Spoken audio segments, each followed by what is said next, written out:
All I know is I just keep on loving, just loving and learning with you.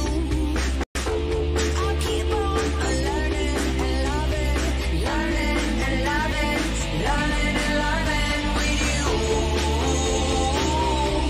I'm learning with you, I'm loving,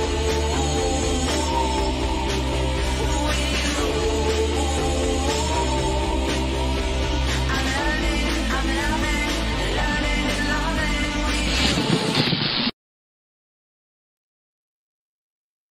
With you and you and you. You got me learning, I'm loving, learning and loving with you. Okay, guys. Hi, welcome everybody. Hello. Oop, let me pull this up. Okay. Welcome, welcome. I'll let everybody get in. Say hi. So I was a good girl today and yesterday. I've been putting together a bunch of pictures, a bunch of just footage basically of the Int Ranch, of the cadet org, the property.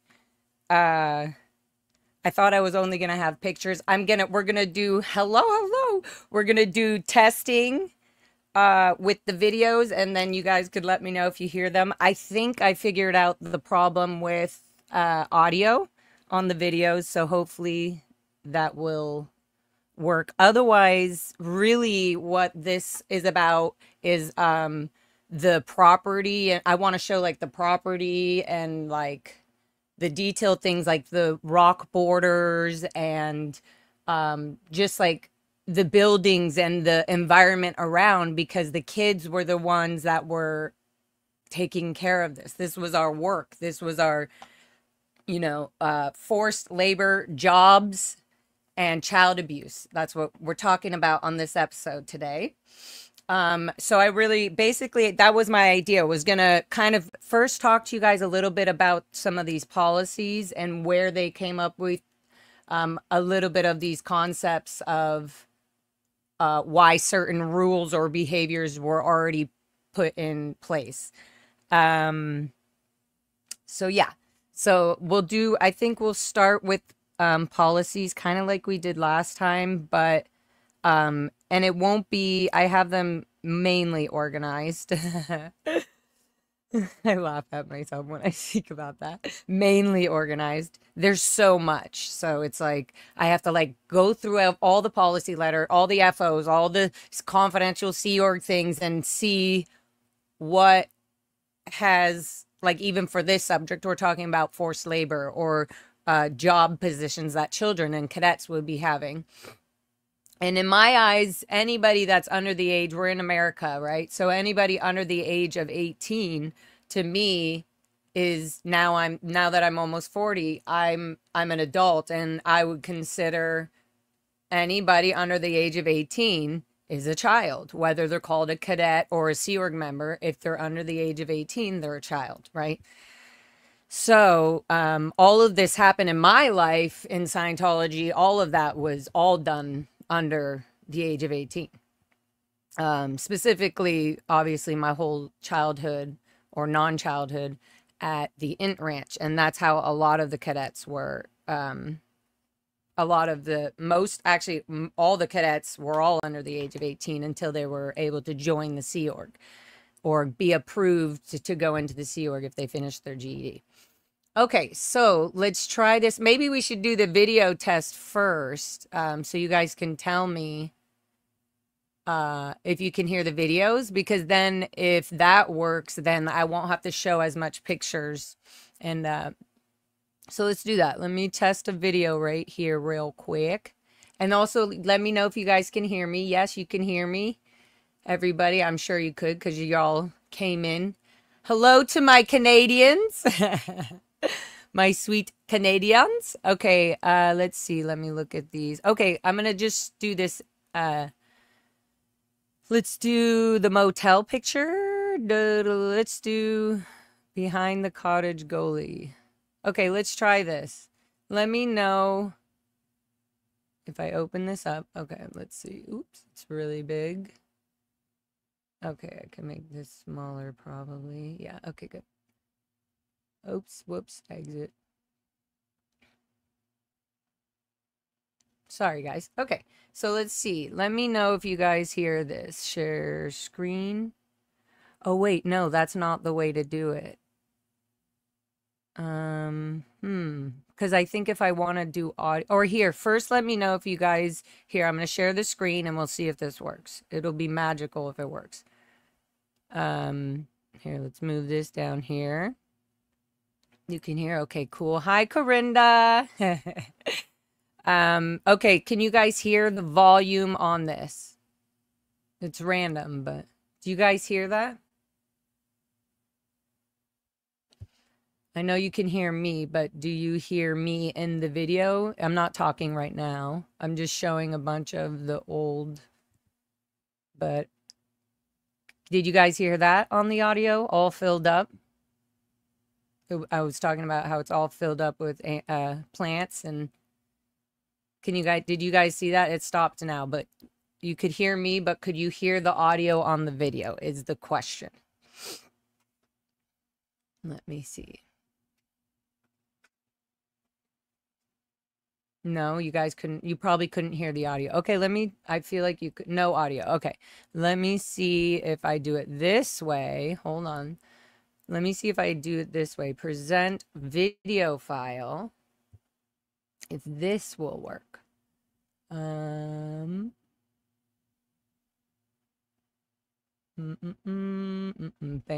Okay, let's see. Will this work? Okay, I'll do behind the motels again. Oh, here's a goalie. Do you guys hear all this? And the birds chirping or whatever?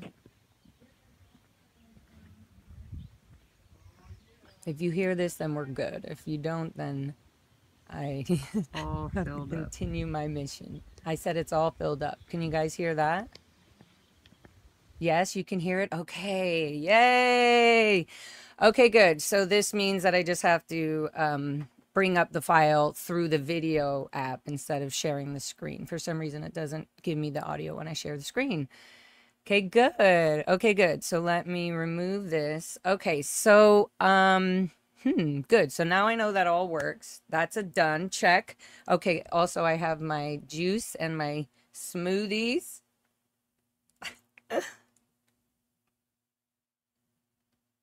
Ooh. Guys, I'm doing so much better. I feel stronger internally. I'm definitely still healing and going through. I mean, I'm always going to be healing, but I'm definitely learning a lot about myself, and learning to really pay attention to how I'm feeling and whether what I'm doing or feeling feels safe. Does it make me feel safe? That's like a simple thing for me, which I really love. Am I safe right now? Like in my environment, and do I feel safe? Is there anything not making me feel safe? Those are the first things where I can be aware of like fear or trigger. Okay, so back to my juice. Breathe in. Breathe out. Here we go, guys. Thank you for being here with me. It definitely helps when I know I have chat supporting. You guys can definitely ask your questions. I'm getting better. I just learned how to do the video thing right here. So let me see. Okay, so remove from studio. Okay, so let me first start off. I just wanted to quickly, I think, show you guys a few policies that I found. And then and it surrounds the PAC Ranch Cadet Org and the CEO and the ATA. I think we've all learned so far what all of those terminologies are, but they're basically just the categories and the C organization of the kids that when they were growing up, they just called it different things. Anyways, I've already talked about it. So there's references in this where I still have my allergies, where it kind of structures, like I said at the beginning, it structures how things were okay and why certain people had to do an order or listen to the adult no matter what their I thought or like own choice was or wanted to be at the time. And just yeah, so let me first pull up um and I don't want to repeat, I don't want to pull up anything really that I've pulled up from my last episodes. I'm hoping that people will be able to, because we're specifically talking about the child abuse and all that. Hopefully they'll be able to watch these next few episodes and all that I'll be talking about going into all of this. Okay. And also I wanted to say there's other, like the last two episodes and the future episodes that I do talk about when I'm talking about the child abuse. There could be times when I go back and be like, oh, I found more pictures or I found more videos and oh my God, I want to talk about this. I completely forgot about this or blanked it out or whatever. That does definitely happen in trauma. So, it just fills in a lot of missing information. And again, I also want to warn people, we didn't have photos and we weren't like allowed to own, we weren't allowed to like have a camera, like taking pictures around the ranch as a child, as a cadet. There was adults taking pictures, but it was for PR purposes, whether that was internally for the gold-based staff or the executives and RTC, whatever, all the executives that were at the gold base. It was like, oh, look, to show them how great we were and how amazing these cadets, these future executives are. But what I'm getting to is there was no, like, the pictures I have are so incomplete and like patches from here and there. And so I've been kind of cutting together and putting emails and things that I've gotten. And thank you for people that have sent me new stuff. Oh my God, you literally opened up a whole trauma freaking field that I completely had forgotten about. Yeah. So, and it's just, yeah, like I said, it's just filling in all the things. So I wanted to share, this one. This is, this again, guys, remember how we were present. Let me share this. So this one I would say share screen because it's just a picture. Okay, let's see. That works. Yeah. Okay, good. It's a little faded because it really is faded. The actual copy was faded. But we can figure this out. This is an executive director, and this was you see how that's what I mean about executive directors. Up here, it's like it's either an ED, an executive director, or an FO, a flag order, or there's a bunch of different policy letters that have different meanings, and most of them are for like specific departments, like Sea Org members or public Scientologists that can access certain ones, and then like executives internally that are only allowed to have certain data or policy letters or references, whatever you want to fucking call them. And then there's specific old executive directives that were orders either from L. Ron Hubbard or from somebody that was giving the orders from him. Where they would write these directives, and these basically were like the law, like these are to be enforced and put in. So this is from the 6th of November, 89. So right before 1990. It says PAC org schedules and family time. And so it says a long-standing part of the PAC schedule for parents has been 1 hour family time each day. I don't even know if that's normal. I mean, that was a lot more than the ranch or any of the cadets really in any of these Sea Org Scientology organizations were getting one. Like we definitely weren't even allowed to see our parents every day. So at this time in the 80s, oh, sorry guys, hold on. I have to be able to.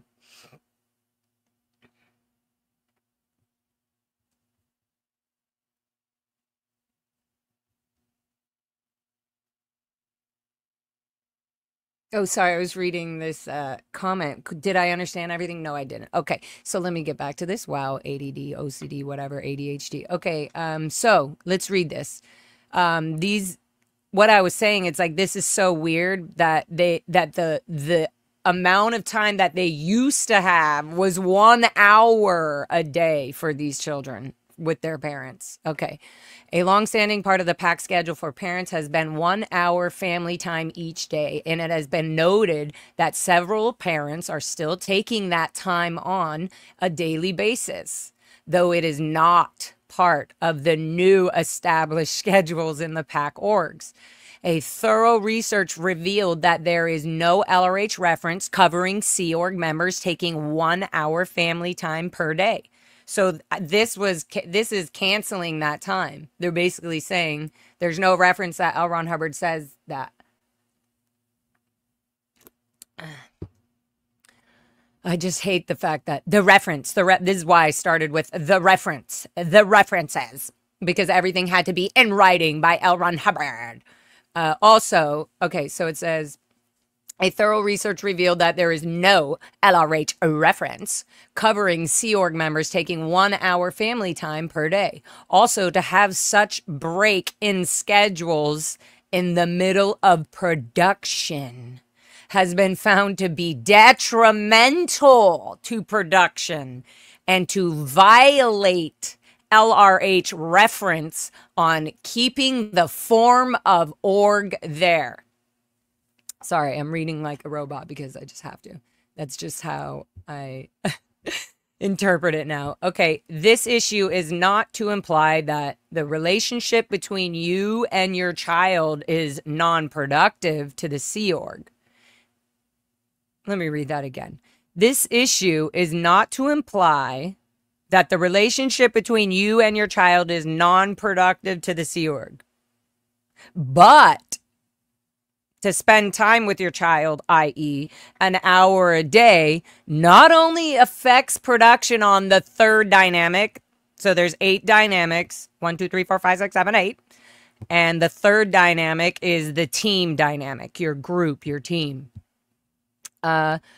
So it affects production on the third dynamic, but also gives very little time to create and produce a viable product on the second dynamic, which is family, sex, and the rearing of children.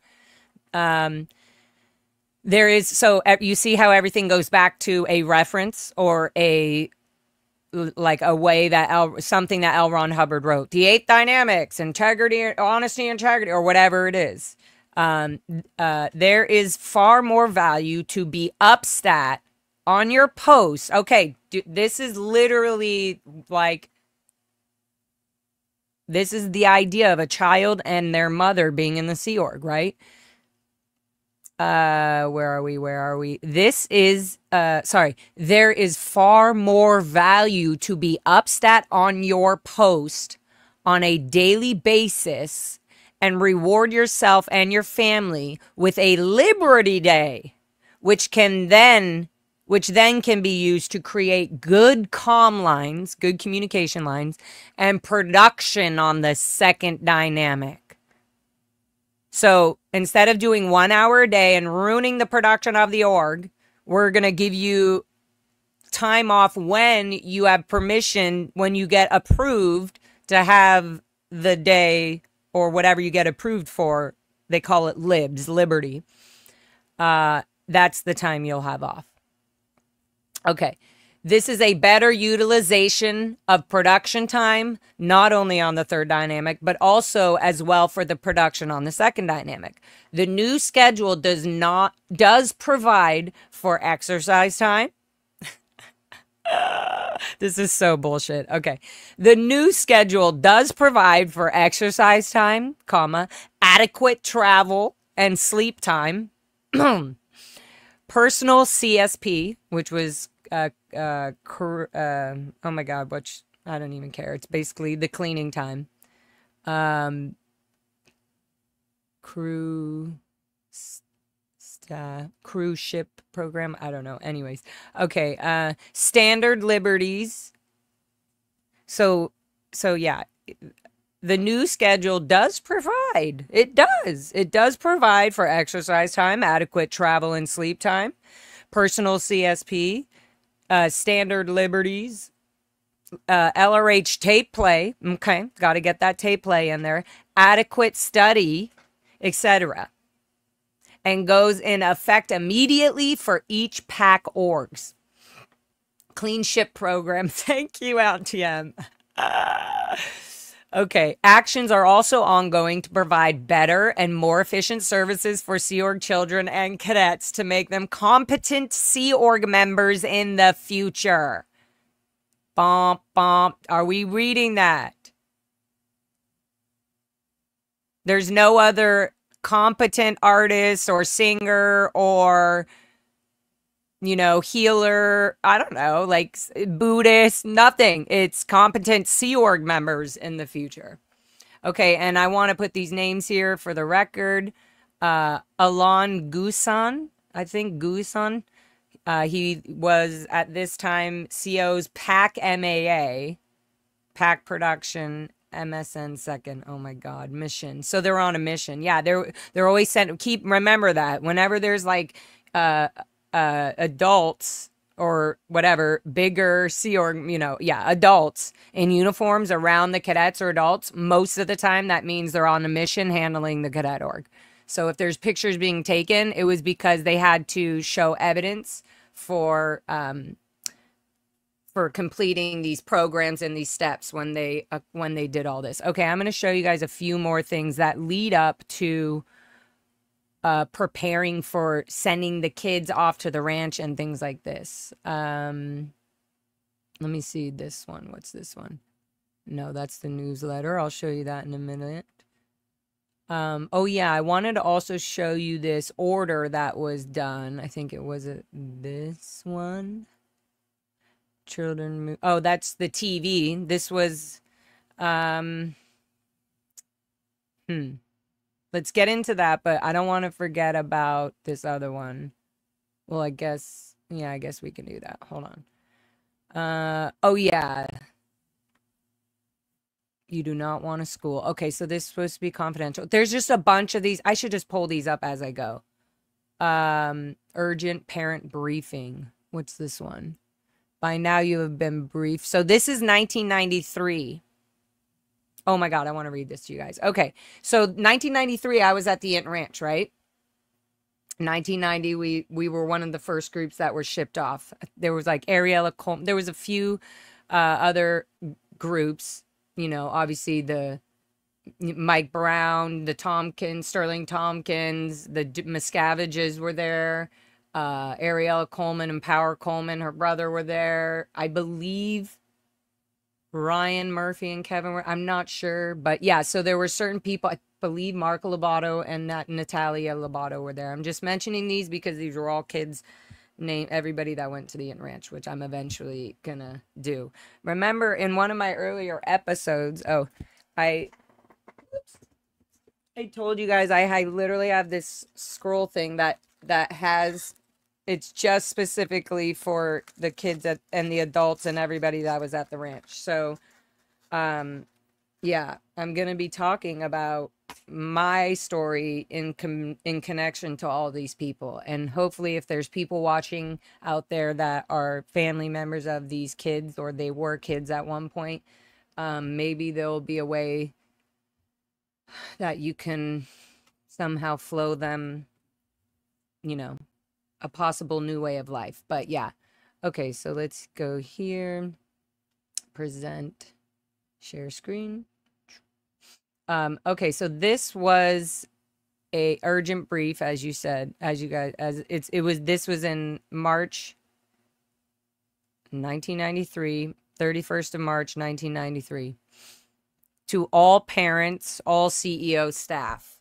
Okay, by now you have been briefed along with the rest of your org that there is a, and realize this isn't just like a quick little, do you see this? They say now you have been briefed along. So everybody had a briefing and there was a whole, yeah, so there's a whole thing. So Let's read this.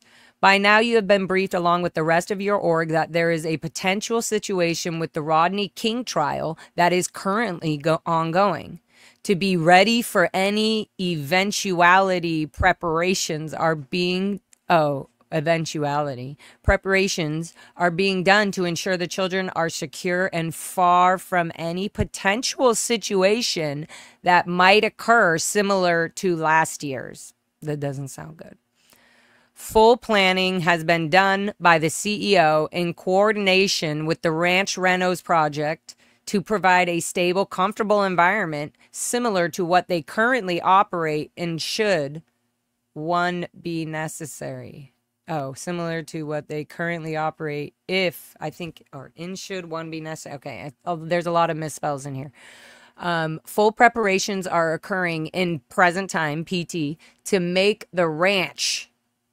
This is either talking about the pack ranch, the int ranch, etc., right? As close to the children's current environment as possible, setting up birthing, food lines, comm lines, and education to keep stability in. There will be no camping set up, as the weather is not acceptable for this, but instead all will go to the ranch. I guess they had some drill or something that they would just pretend that they were all going camping. So it didn't look out PR or whatever. That was just a quick way to deal with the kids at the time. Full preparations. Read this, guys. It is vital that you keep the potential situation off of the children's lines, as it will only serve to enturbulate them. So lie to the kids, lie to the children, lie to the cadets. They are being briefed that we are doing a drill. They're literally lying. A drill. Okay, I've talked about when I got sent to the pack ranch and they slept on tarps because nothing was ready. That's right, on TM. This is literally the same, similar, same. It's probably the same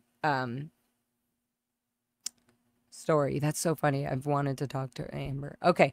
They are being briefed that we are doing a drill for their move to the ranch. And although this omits the N theta, basically they're saying this is lying. Although this omits the N theta is essentially the truth. When the time is appropriate, they will be given more data in such a manner that they are fully briefed on the scene so they can be at cause over what occurs. So these little children can be at cause over what occurs. Okay, to be fully ready for an evacuation, the children need to have a bag pack. This is insane. It's like, okay, are we evacuating in case there's a raid and they find out that you are literally neglecting and abusing and not caring properly for children and their education and everything, and that we need to be drilled on how to pack up, grab the bag, and get the fuck out? Like, to me, that's so crazy. But yet it's not, because this is what we did at the Int Ranch. To be fully ready for an evacuation, the children need to have a bag packed with clothing and personal items such as toothpaste, toothbrush, and a hairbrush or comb. The following checklist needs to be put together in a backpack or a sturdy carry bag. Please don't use a plastic or paper bag. And given to your child's teacher no later than encircled Monday morning. All items, including the bag, must be plainly labeled with the child's name. The bags will be secured in a central location for rapid retrieval and transport. Bags will be coated with a colored tape on the strap for quick identification, distribution upon arrival. The following items need to be packed in the bag. And it just said 3 pairs long pants, 3 longs. So remember how they just said earlier that this is also, they're prepping them. They're lying to them and saying that they're prepping them for the ranch, right? What did they lie to them about? The current, They are being briefed, when the time, yeah, although so they are being briefed that we are doing a drill for their move to the ranch. Okay. So they're getting this all ready and doing, this is in case they need to get, they're going to, ready to go. They're getting them ready to be shipped off to the ranch. So yeah, there's all these things, and look in here. There's no like toys or favorite thing to wear or anything like that. It's just the basics, very, very basics. I want you to be assured that full planning has occurred and is being rapidly carried out to provide a proper environment for the children. So all these years going by, there was no proper environment for the children, years and years and years, even the CEO, then the ATA, and clearly now the ranch, the Int Ranch and the Pack Ranch and the Clearwater Ranch. So the cadet orgs, your help is needed both to ensure they are properly supplied with personal items and that their relocation is done in a theta uninterbulating manner. ARC Executive ECCEO. Okay, wow. So anyways, yeah, sorry, I don't know why I'm saying wow, but I think it's just, yeah, it's like I'm telling you, the little dots just filling it going, So this was, and that was 1993. This is when a lot of us, some of us were already at the Ant Ranch. Okay, let me see. I wanted to show you. Did we talk about the schedule and family time? Yeah, we did that. Okay. Orders, query, family schedule time. Okay, I wanted to share this just because one of the parents queried the order. When there's a thing you can query if an executive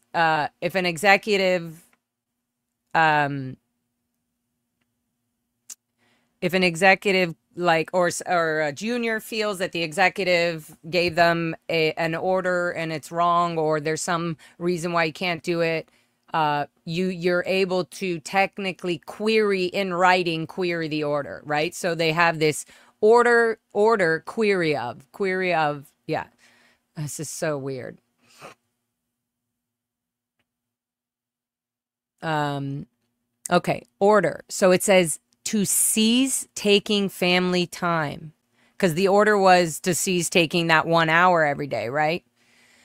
Issuer of order, CO PAC MAA, CLOS US, blah, blah, blah. Reason why order is destructive. Okay, so yeah, order's query of, there has to be in some way that it's destructive.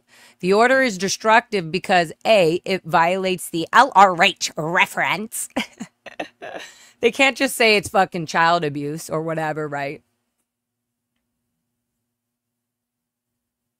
I will get to that question in a minute. Okay, the order is destructive. Oh, blah, blah, blah, blah. Yeah, they have to say it violates some other reference, which that reference I'm sure they're speaking of is probably some family reference or a child reference, which is so gross. Okay, the order is destructive because A, it violates the LRH references delineated below. Oh, delineated? I have an MU, guys. I do not know the meaning of that word. I need to say that. Okay. Below, and thus it violates keeping Scientology working. Dang. Somebody, maybe Nora or somebody who knows maybe what they're talking about there. The delineated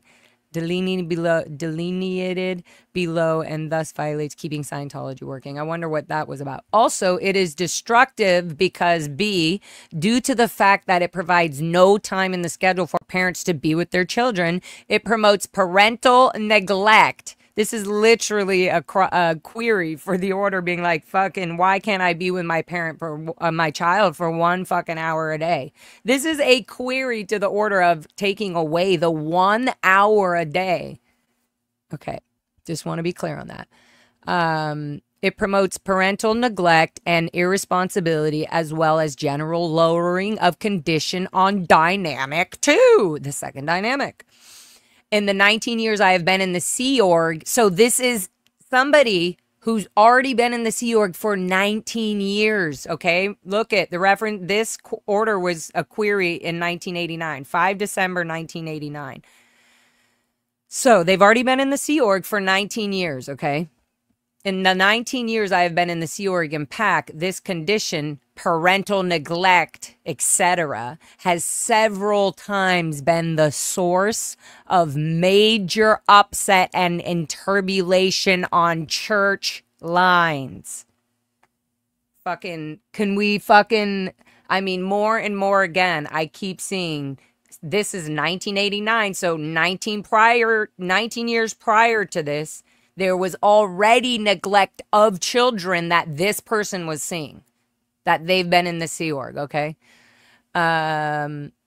This scene is, this scene is amply covered in Ron's journal advices, I think that is, our advices attached from the mid-70s, which is also when he wrote the governance policy saying that he or she may spank or discipline the children how he or she sees fit, right? It's just crazy that this is going on. Yeah, wow. I don't know. Somehow it's therapeutic for me to be able to just read this and understand that this obviously is a bigger purpose more than just myself, but it's fucking not okay that this shit was going on for so long to so many children, to babies, the neglect for so long, for almost 100 years now.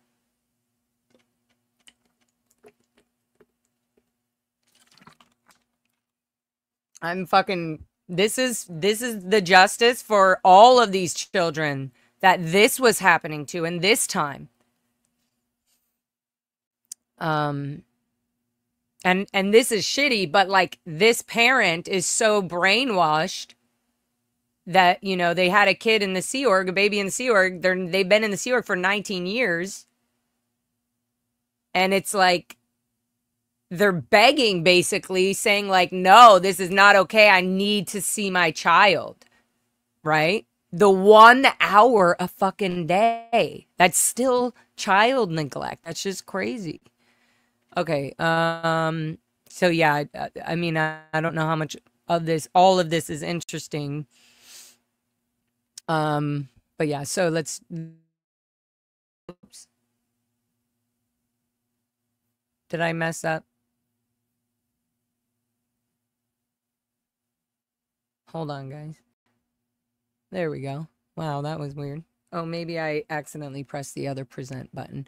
Okay, anybody who else is, in the 19 years I've been in the Sea Org and PAC, this condition, parental neglect, etc., has several times been the source of major upset and turbulation on church lines. Church lines. That means executive lines. When they say church lines, that means the executives are it's on their plate. This scene is amply covered in Ron's advices attached to this, whatever that was, from the mid-70s, from page 6 of transcript of LRH taped briefing to CS7. Sorry, I'm just seeing if I know this. And okay, yeah. It's just, these are all just snippets of things that L. Ron Hubbard talked about or said. And anybody who's, so it says 1. And this is, I think, the snippets. Anybody who's telling me that they're super saccharine, sad about their children and that sort of thing, that's just great. I think that's fine. I'm perfectly willing to listen, but I wish somebody would tell me why we consistently had to order parents to see their children when they hadn't seen them for weeks. So this is somebody finding a reference that L. Ron Hubbard has written saying, you know, this isn't okay that we're ordering parents to go see their kids. Like, they're having to be told. So maybe at that point they brought, I don't know. I've actually never finished reading these. I wish somebody would tell me why this is somebody asking, why is this happening? To order parents to see their children when they hadn't even seen them for weeks. That's crazy. For weeks. He's like, why is this coming up to my plate? You know? Why am I having to order parents to go see their children when they haven't seen their kids for weeks? Because they're being fucking forced to be on post and not finish until they meet their quotas, their targets, their expectations, their orders. Nobody would go near that. Okay, listen to this. Nobody would go near that nursery until they were ordered to do so. Now they've got a parents committee now. A parents committee. Jamie Wester talks about seeing strip and spank in front of everybody. That is just horrible. That was the norm in the cadet org of Scientology, the children of Scientology. So nobody would go near that nursery until they were ordered to do so. Now, they've got a parents committee now, and up to a month before Tyler took over on this parents committee, this condition existed in the PAC area. It was a lot of ignoring and so on. A lot. He literally took his time to write that whole sentence, period. It was a lot of ignoring and so on. That's what he's going to call child neglect and literal criminal abuse, criminal neglect abuse from how many babies are no longer, they died under the care of these Sea Org random teacher adults / guardians / whatever that were in the Sea Org.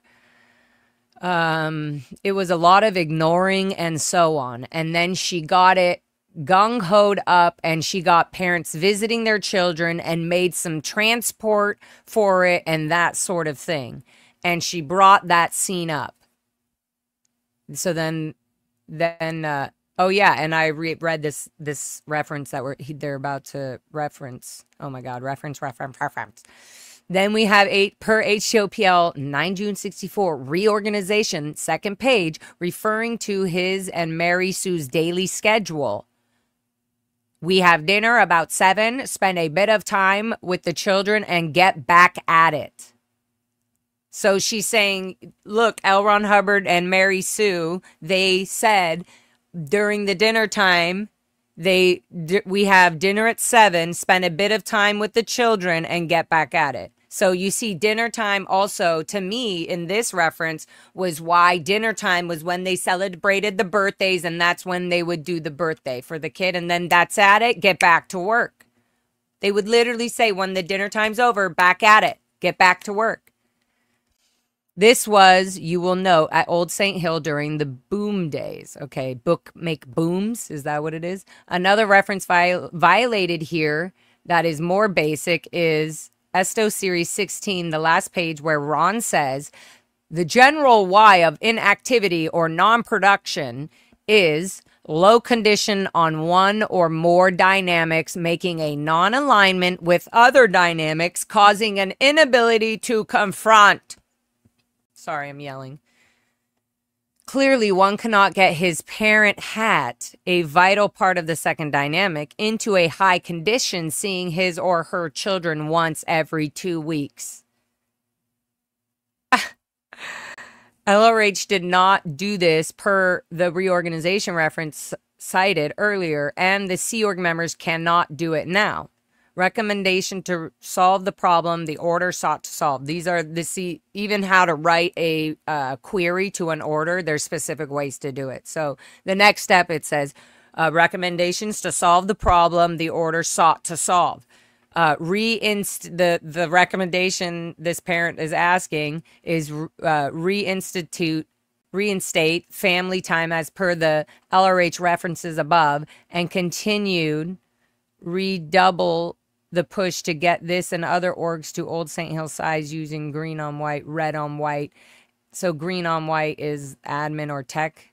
No, green on white is organizational, admin, and red on white is technical. So if the ink is red on white paper, red ink, if it's green on white paper, and the 339R program as it is currently being done. Anyway, so that was a query and this is by Ken Shapiro, and he was the public officer, Asho Day, that's the blue building, in 1989. Oh, okay, let's take a little break. Question, Laura, have you been inside? Oh, sorry. Okay. Have you been inside the infant nursery to see babies being neglected? Amy M., I was one of the babies. I have weird memories of children having snotty boogers and hard problems with breathing and all kinds of stuff. Some rooms just smelled like pee all the time, dry piss. So I don't know if was that what you meant? And then the children that would go to the int ranch that were younger than me constantly had like medical issues, like health issues.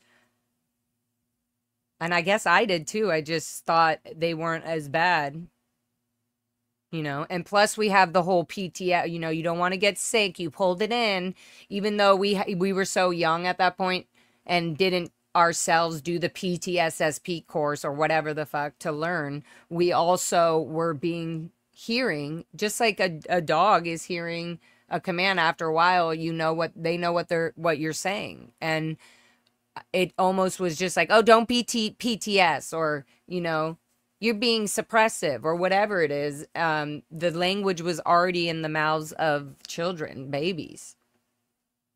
So yeah. It's such a mind fuckery. Okay, we're almost done with these references, and then I'm gonna want to get to the int ranch stuff. Okay, so I wanted to bring this up. Oh wait, what was this? Oh, confidential. Elridge dispatch of LRN, the finance sphere. Some of these I wanted to bring up just so you can see where all these rules and orders came from.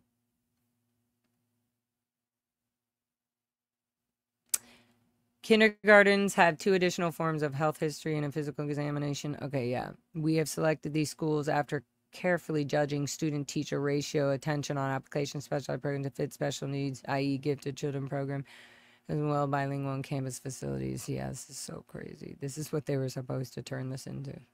After extensive research. Okay.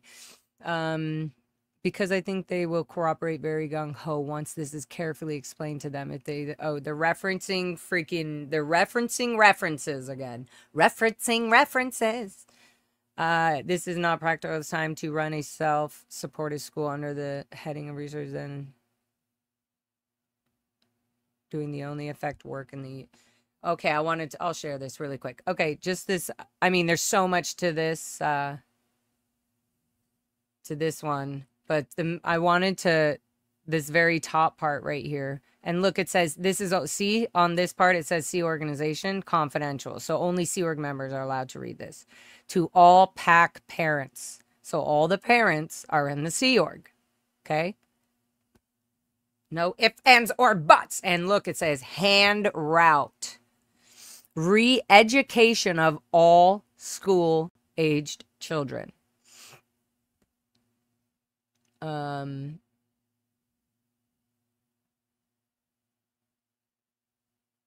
Yeah. Okay, sorry.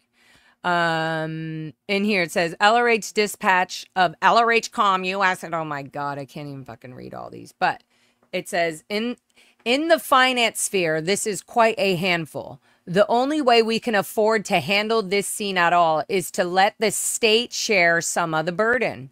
It is not practical at this time to try to run a self-supportive school. Under the heading of resources, then, any grandiose scheme would fail. This is in 1983. They're literally saying, we cannot, it is not practical at this time to run a self-supportive school. Under the heading of resource, then any grandiose scheme would fail. The why of finance is that we are doing the only effective work in the field. Yet psychiatrists and psychologists who have no results are dragging in all the billions. That's why they don't have finance to have their own school. It's because the psychiatrists and psychologists, and look here, psychiatrists and psychologists, in case people were like, oh yeah, I see a psychologist and I'm still a Scientologist. No, you don't. Who have no results result are dragging in the millions. We must therefore conserve our resources in order to apply them to shorter term expansion, defense, lawyers, and of course, taking over eventually the field and its appropriations. Reversely, those children will have a role to play in this and our resources. And then it says, you do not want a school. We cannot afford $1 million or any part of it. There is an alarm at putting the children in public schools as they are retarded in grade, some say. I can't even believe that. I think all this can be caught up easily. It is not optimal. I can't believe somebody's using that, but that's what they're saying about the children that they have been fucking responsible for. I think all of this can be caught up easily. Oh, we could just catch all these up, catch these babies up on their growth. They're oh my God. Okay. I think all this can be caught up easily. It is not optimum, but measured by resource. These children must go to public schools and be specially coached to get them up to grade. Basically, they're saying they need to go and specifically coach while in school to make them competent. Oh, so the ones that are, wow.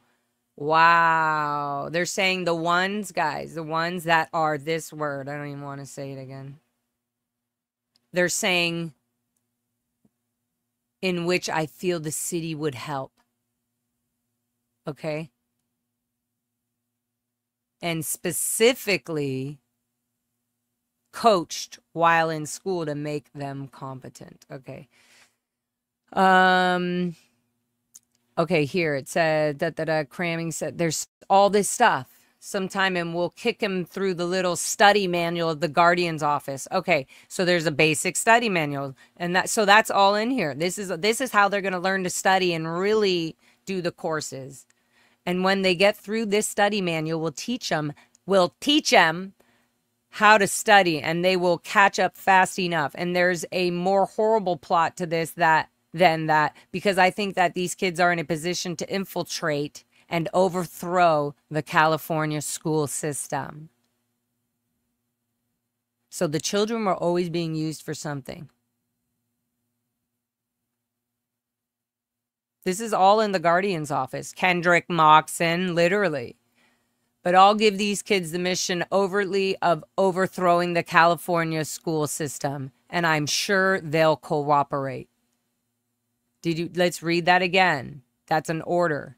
But I'll give these kids the mission overtly of overthrowing the California school system.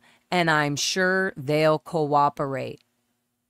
This school year presented us with a unique problem of the junior and high schools being unacceptable due to drugs and crime, and the grade schools extremely overcrowded and not accepting any more students in this immediate area. The options were for our children to be bused in two different directions from Lockwood School and Selma School to outlying areas, or to find other schools as close in as possible that provided excellent service, and preferably all go to one school with the option of going to the junior and the high schools of the same area. It's just such a fucking mess.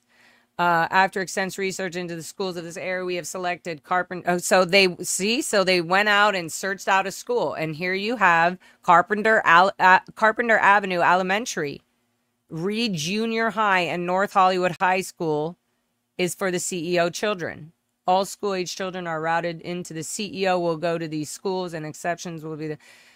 Oh my God! So here they go. They got the transport, the food, the homework, the grades, etc. The responsibility of the parents, the Sea Org parents, always the parents. All right. Anyways, I think so. There's more and more. This goes on and on and on. So yeah, just wanted to show all of these policies. Okay. Whew, okay. So maybe I'll remember a policy later that I was trying to, oh yeah, there was these issued 1988. Okay, let's share this. So I think I might have shared this way long ago, but After a while, when these schools, after they're doing all these policy letters, right, and all, like, enforcing these things to happen, they would do these cadet news. Look at there's your Sea Org. That was on my sister's shirt that I showed in a photo the other day. And here's this happy child, allegedly, right, enjoying education. Looks like there's like a kid in the back, like hiding in the thing. Anyways, okay. Unless that's like a book. Okay, enjoying the education. So they had to do these newsletters. What year was this? August, September 88. So this is happening to this child. All that shit we were talking about, this is happening to these kids that we're going to see on this fake ass cadet news thing. Compiled and edited by the Cadet Estates Org. Issue 1, August through September 88.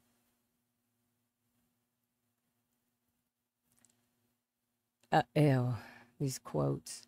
It is my intention to see the cadets and children grow up as able beings who are at cause over their environment through their application of the technology. What is the Cadet Estates Org? The Cadet Estates Org is the largest Sea Org child care organization on the planet. It serves approximately 500 children. The Cadet Estates Org is located in Los Angeles, California. It consists of Child Care Center and the Sea Org school called the Apollo Training Academy, the ATA. What is the ATA? The Apollo Training Academy is the largest Sea Org school on the planet. So what's the difference between the ATA and the fucking, oh my God, CEO? It trains children, cadets, and young staff members who have not completed their legal schooling. There's your evidence right there. It trains. The Apollo Training Academy is the largest Sea Org organization on the planet. It trains children, cadets, and young staff members who have not completed their legal schooling. It trains children who have not completed their legal schooling. Sea Org children, training them to do Sea Org things who have not completed their legal schooling. That's what the ATA is. The Sea Org school was established in June 1986. I was born February 12th, 1986. So in the same year. It was, we're happening to the babies before this. Oh my God. This is literally what I was going to as a baby, as a child, as a tiny little baby. It was involved from the 30 students to 300 in present time. Okay. Premises. The Cadet Estates Org compromises 3 buildings. The Child Care Center, where children from 1 to 5 years of age are taken care of. Bullshit. The Sea Org School, where cadets and children are educated, and the Cadet Org building, from which the cadets operate their own full 7-division org. The Cadet Org is a separate entity from the Estates Org, is an org formed by the cadets under the command lines of Senior HCO. The Estates Org services the cadets and children, and it is responsible for their safety, well-being, and education. Lineup. Through many years of experience and a standard application of LRH's policy on children, the CEO has really excelled. Oh my God. The CEO has really excelled, I'm sure, since 1988. Children are put on standard check sheets from the time they are a few months old. So anytime you take a course in Scientology, the course requires a check sheet. Every check sheet you're doing in Scientology is written in the same form, the same format that all check sheets, Scientology or non-Scientology, are all written. There's always when you're on course, whether you're doing school as a cadet in the Cadet Org and you're getting your 2 hours of regular non-Scientology studies, you're on a check sheet. You're on a check sheet. So anyways, that's what it's called. You're going to hear that a lot probably. Children are put onto standard check sheets from the time they are a few months old. Hello? Children are put on standard check sheets from the time they are a few months old. Here they develop their abilities and grow up in a happy and safe environment where they learn to live as team members from age 1. Where they learn to live as team members of the Sea Org from age 1. That is their team. When they are 6 years old, they graduate to the ATA. In school, they are educated to improve their survival in life. They learn to enjoy, study, and they get a good command of their basics before they are ready to join staff. At the Cadet Org, they get acquainted with the technology of administration. That means the admin, the green on white, the administrative policy letters. So where was I? They learn to enjoy study and they get a good command of their basics before they are ready to join staff.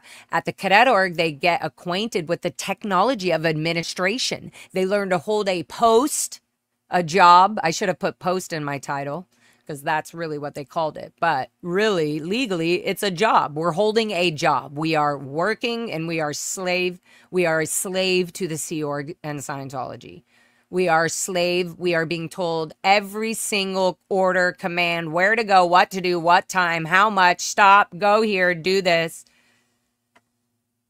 They learn to hold a post and to become true Sea Org members. At the age of 6, this is what they're doing, okay?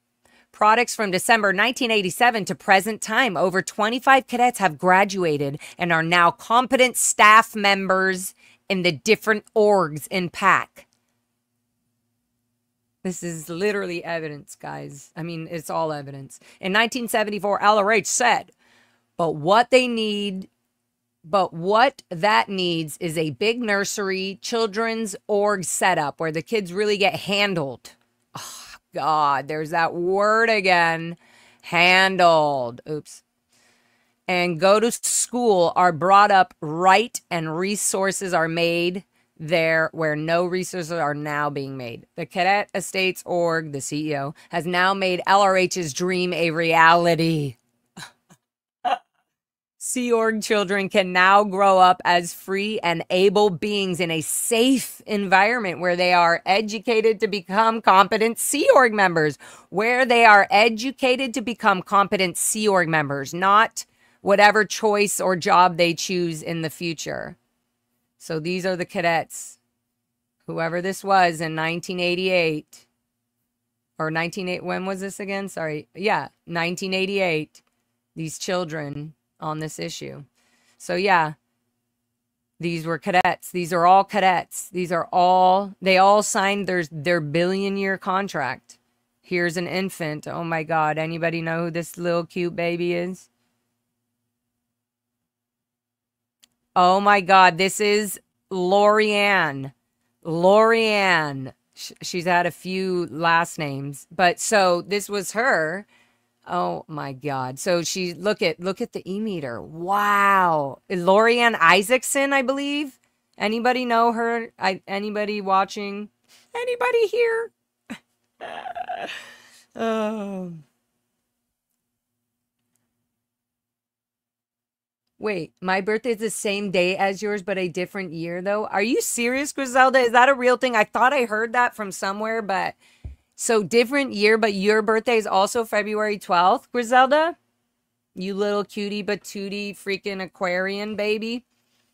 Griselda, my daughter, is a February birthday, too. Wow, Amy, see? Yeah, I think I knew that, Amy. Oh, my God, that juice is so good. I've been juicing every day, guys. Eating yummy, awesome meals, but juicing and smoothing as like my first thing in the mornings, and I love it. It's on nice. Well, happy birthday soonish, not really. Haha. Happy year to us. Okay, so let's go back to this. Back to this cute baby that is fucking sadly being so neglected, and we're just being lied to through these pictures. Constantly lying through pictures. It's like the worst. It's so annoying. So yeah, here they're being trained to use the e-meter. That's Lorianne Isaacson, I believe her name is. She was in Clearwater later when I was 13 years old, when they shipped us off to Clearwater. So yeah, these are all cadets. And they're fake this fake newsletter. This is always the scenario in the cadet. Look at this cute little sweet girl. Okay. Look, you got your dictionary. Now this is the word clearer, M9ing, M7ing, the method 7 word clearing, which is a freaking stupid method that Nora can tell you all about. I'm just kidding. It's not stupid, but it is stupid actually. I will stick to that. But the point is, always is this huge ass engraved picture or some big huge photo of L. Ron Hubbard. Anywhere you look in any course room, there's always a photo of L. Ron Hubbard. There's always also on the walls. I'll show you in some of the ranch stuff. But there's always on the walls. She's doing a clay demo here. This cadet is doing a clay demo. We'll talk about clay demos. I've already talked about them, but yeah. Okay, so these newsletters would be sent out as like the PR newsletter. Look at this. Just like they send out and mail out mail, they've always got mail going somewhere. And this is it. Fill this out. I would like more information on the following: LRH policies on children, the SO school. I would check. Please send me all of these. Thank you. All right, done with that. So yeah, they would do these newsletters and these cadet just warehouse. Absolutely, yeah. Oh my God, the fucking warehouses. Just shoving kids into these situations. Okay, so those are the main, oh, what's this newsletter? Oh my God, let's do this last one. It's short. I don't know. It's just older, and because obviously any details. This is called the CEO, Cadet Estates Organization newsletter. And this, why don't they have the date? Flunk. Where's the date? So this must be really old. 120 CEO children started school this fall on September 13. They attended Carpenter Avenue, Milligan. Okay, excited expansion, public relations occurring because of this. The Sunday Los Angeles Times Valley edition ran a validative story concerning the busing of our children. Oh, the Sunday Los Angeles Times. I want to find these. Any of these clippings would be helpful. The Sunday Los Angeles Times Valley edition ran a validative story concerning the busing of our children. CEO totally handles busing the children on the 15-minute ride to school. It's always 15 minutes. It's 15-minute break, 15-minute this. But even the ranch was 15 minutes from Gold Base, right? This is the first time in the history of busing that a private group has worn this hat in order to get their children to public school. A copy of the story, Okay, so this isn't necessarily... This is like the beginning days of how they were like, oh, we should bus our children. We should bus the children. Before I thought it was a bit scary success story. Okay, so they're having them write success stories. Roll call. So they always have roll call and all this. My first approach was to gain a little ethics presence. Oh, my God. So this is a success story, I believe, from...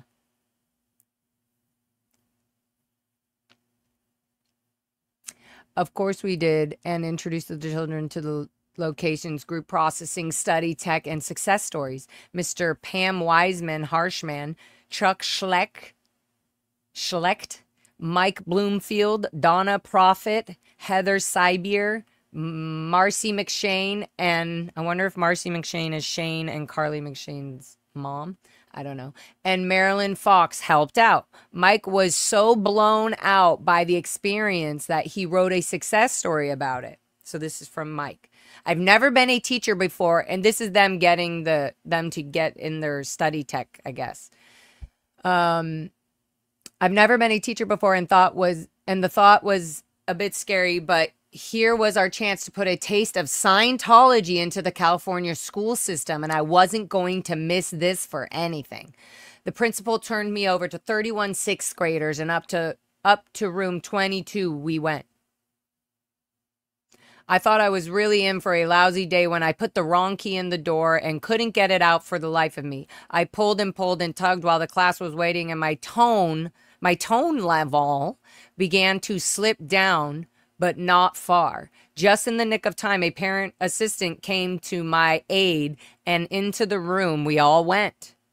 The kids are very much ready to do a snow job on me, the likes never before. Okay, snow job. The first approach was to gain a little ethics presence. I pointed to a heavy-set Spanish-American student and said, "You, sit at that teacher's desk." This was done, of course, with tone 40, and he promptly carried out my command. He appeared a bit mystified as to his body automatically walking over to the desk and sitting down. That's what those TRs are for, those training drills. I had another heavy-set Spanish-American student sit at the end of the room and gave them both a hat of handling ethics. Things immediately started coming under control, and it was time to deliver Scientology. Roll call was called first. I called up a child and said, "Call roll." She called off the... So this is what we used to do at the Int Ranch, where they would make somebody feel like superior or like more responsible and ethical at the ranch and give them a job and, you know, make them feel good about themselves. So they would make you call roll call, right? To get everybody under control. Make the children run the children. And then, you know, it would just be like the cadets run the children and the Sea Org member is just running the machine, right? So yeah, they would say roll call was success, not a dirty needle in the house. Roll call was first. I called up a child and said, "Call roll." She called off the first name and I said, "Now say good." Roll call was a success, not a dirty needle in the house. Not a dirty needle. That's the read on the e-meter. Not a dirty needle in the house. After roll call, I ran a locational. Okay. Look at that wall. Look at that. That's a Scientology processing assist, a method that they do to allegedly help the body, or this would be the locational assist where they get you into present time by having you look outward at things. So it says, after roll call, I ran a locational. Incredible is the only word to describe the feeling of giving Scientology to the sixth graders, never having experienced Scientology before. Just imagine what it was like. I told these kids that life was understanding and communication, and I stressed communication. I told them how words were not important, but the meaning or concept was. They learned what a concept was, and from this I asked them to write a composition about anything they wanted. While they were on their compositions, I told them if they ever wanted to be a writer, all they would have to do was write and write and write and write. As the children finished, I read over each one and said excellent to each, no matter how many errors I saw. One kid, extremely illiterate and a source of trouble at times, just couldn't think of anything to write about. I finally coerced him to write about the school. Here's what he wrote. I don't feel like I don't feel like to school no more, 'cause school is not good for me. It sucks for me. After reading his composition, he wrote that. The kid wrote that. Okay, after reading his composition, I looked at this Miss Withholdy face. Oh my God, what a fucking asshole, Michael Bloomfield. After reading his composition, I looked at his Miss Withholdy face and said, excellent, with a big smile.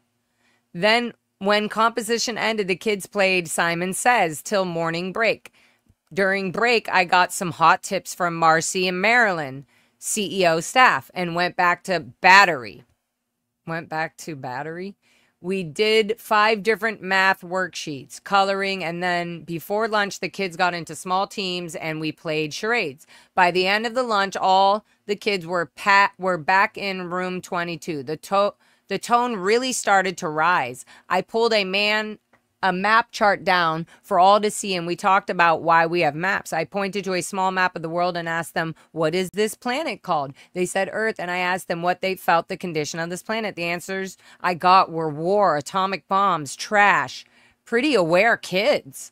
I then asked for the good and got I then asked for the good and got Disneyland, forest, nature, life. It was time to give the kids an LRH datum. So I told them they were the future of this planet. They were the future. They had a new reality, a new operating basis, and they got the point. What a fantastically theta experience. I treated these kids like people, and when the day ended, I was acknowledged by them. They wanted me back on Monday. Michael Bloomfield, technical secretary, CEO PAC. Last but not least, we just purchased 3 more large buses, guys. Last but not least, we just purchased 3 more large buses with which to ease our expanding transport scene. We now have a fleet of 5. Love, Margaret Harder, PES, Public Exec CEO. Okay, so I completely bored you with all these fucking references and policy letters. I'm so sorry. Let's get this juice done. Right? So much pressure on the kids. That's like constantly like, oh. And I wonder why I have this, like, yeah, this fight or flight, walking on eggshells, like, oh, stiff necks.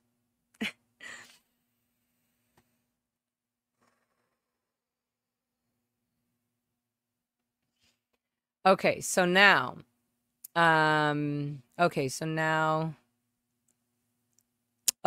let's go to pictures. Let's go to pictures. I guess we're just gonna go through each little picture, each one of these kind of pictures, and then just give you whatever comes to my head, because it feels like when I look at a picture, there's so much that comes to my every single picture. I'm like, even if it's like a repetitive or like similar one, I'm like, oh, and I see something a little different. There's so much little details that even if we just quickly go through them, then that's fine. You know what I mean? Like, I just want to be able to show you differences. So yeah, I'm just gonna do it instead of trying to explain it, because it's way harder to try to explain it. Okay, so I would just start with the front gate. Let's do this. Share screen. Boom. All right, so this was the gate. Where I hope I have a video in the footage that I did with Jeff for the Over the Rainbow documentary. Here, let me open this up so it's bigger. But okay, so our job as children, I'm just going to show you from this photo, right? And then as we go on through, there will be little things. The roads had to be sprayed. The reason these roads are all clean like this is because we would have the fucking huge fire hose and spray these streets all the way down so that it looked really nice and clean like this, at least once or twice a month. It would be like a huge, big base cleaning. So you see it looks all shiny and great, you know, like, oh, look, welcome to Castillo Canyon School. But all these rocks, all these cactuses, all this on the left's kind of blurred. All of this stuff is all of this red apple, all these plants in the back, all these trees, all of this stuff was all planted and put in from at the beginning of when the ranch became the cadet org. And not only the cadet org, but also when they were using it as adult birthing for the gold-based staff. Okay, let's pop that out. So that would be like the main, I show that because it's also the main entrance. Sorry, I'm gonna learn how to do this faster. This is when you come through it. This is the main entrance. We would drive up. And all of this, again, all of these little rock borders, all of these things, all were rock hauled from the creek over here on the left, down on the other side. And all these cactus here was all posts. Anytime there's a post falling, the cadet had to come and put the cement in and fix it and mix a wheelbarrow full of cement and put it in, fix it. So all of these, it was the responsibility of the kids to make sure that the lands always looked presentable and in PR, as they would say. Oh, here's another up close shot of it. So just bear with me as I pull each one of these little photos up. And just so you guys can get we would always have to do these donuts around the trees and then put in rock. If it was on the side of the hill, we would have to like build up the whole border, make it look really pretty. And we knew because this is the entrance of all people coming on to the property, it always had to look pretty and nice and green. This red apple, if you're an in-ranch cadet, you definitely know. Oh, it's blurring, but you definitely know how many hours and days we were planting red apple. But not only did we have to build them all, we also, whatever we make and create, we also have to maintain. So anything, this is such a PR photo. Again, guys, I didn't have photos back then. So these are just like images, photos and stuff that I've collected that were PR photos for Scientology to make the ranch look so good. So it definitely wasn't this green. I guess it was green at times for sure. It was really, the environment is beautiful. But yeah, so here, this would be like, I showed this on the other one. This would be like if you were standing on Indian property. This is kind of like the fence line. And when you'd come on to the property, you would come down where I just showed you the gate right here. The gate would be over here on this side. And you would be driving up like this all the way up. Oh, whoops. All the way up that road, that pretty beautiful road, all the way up. And then this here is the main house, the big house, which you can't see, but we're going to see a bunch of photos of that soon. Good, guys. Oh my God. Thank you for being here with me. And okay, ranch motels. Well, first I'm going to show you. Yeah, I wonder what would happen if no, I'll just keep doing one at a time or I'm going to forget my train of thought and images. Okay, so here's the main house. I'll share that since we just talked about it. And this is called the big house at the Int Ranch. And this is where we would do musters, where we would have 3 musters a day. And they would always make sure everybody is, oh, there we go. Right here to the right in the front. This is where we would muster up all the kids. And this is where 3 days, it would be morning, lunch, dinner, muster after every meal, and then the roll call and the check. Everybody would be like, is everybody here in your line? And if they weren't there, they would have to say so-and-so is excused, they're sick, or they're in ISO. And they'd be like, okay, and then it was part of the MLO's job to say, okay, yeah, everybody's reported present in ISO. And so it would be the MLO's job to know that the people in ISO were in ISO and who was in isolation, like for people that were sick. And to get to ISO, oh my God, I just thought like, it was like almost like it was fun to go to isolation because you would be sleeping a little bit and they would still try to make you work and everything. It was just a lot less. You didn't have to do so, be strict to a schedule because they wanted you, I guess, to be resting and stuff like that. But anyways, okay, so this is the main front. They call this the big house, the main building. I want you guys to observe these rock walls. Okay, every single one of these rocks were hauled from the creek. These are all rocks from the property of the ranch that were all put into wheelbarrows and hauled over by cadets from starting 1989 and going all the way to 2013 or 2000 when they sent everybody off away from the ranch. and then use the ranch also for the RPF, for the Sea Org. I'll save, you just remember that big house photo, because that, I don't know, that was like, I can't, when we showed up to that, I was like, wow, I cannot believe this. Okay, but yeah, so those rock walls, all of the cement that's used for the rock walls, we were mixing big powder, like sifting the sand. Did I pull that thing up? Yeah, I did. We were sifting the sand that would be used to mix into the powder, the bags of cement and sifting the sand and the, sifting the little rocks and stones out of it, putting the sifted sand into the cement, mixing the cement concrete. Most of the kids don't have gloves. It was like, oh, it looks like, your hands are getting really dry from the cement, like literally cracked from the cement. Why don't you put on these gloves for a little bit and wash them and put these gloves on for a little? But they would be like big adult gloves. Like, there was no like, okay, here's 30 gloves for the 30 kids that are going off to work with all these tools. And here we are like mixing all the time, wheelbarrows, shovels, shoveling dirt. We're getting the dirt to mix all the ingredients and whatever it is we need for the concrete. Then we're using the concrete, we're mixing all that in, and we're building all these rock walls.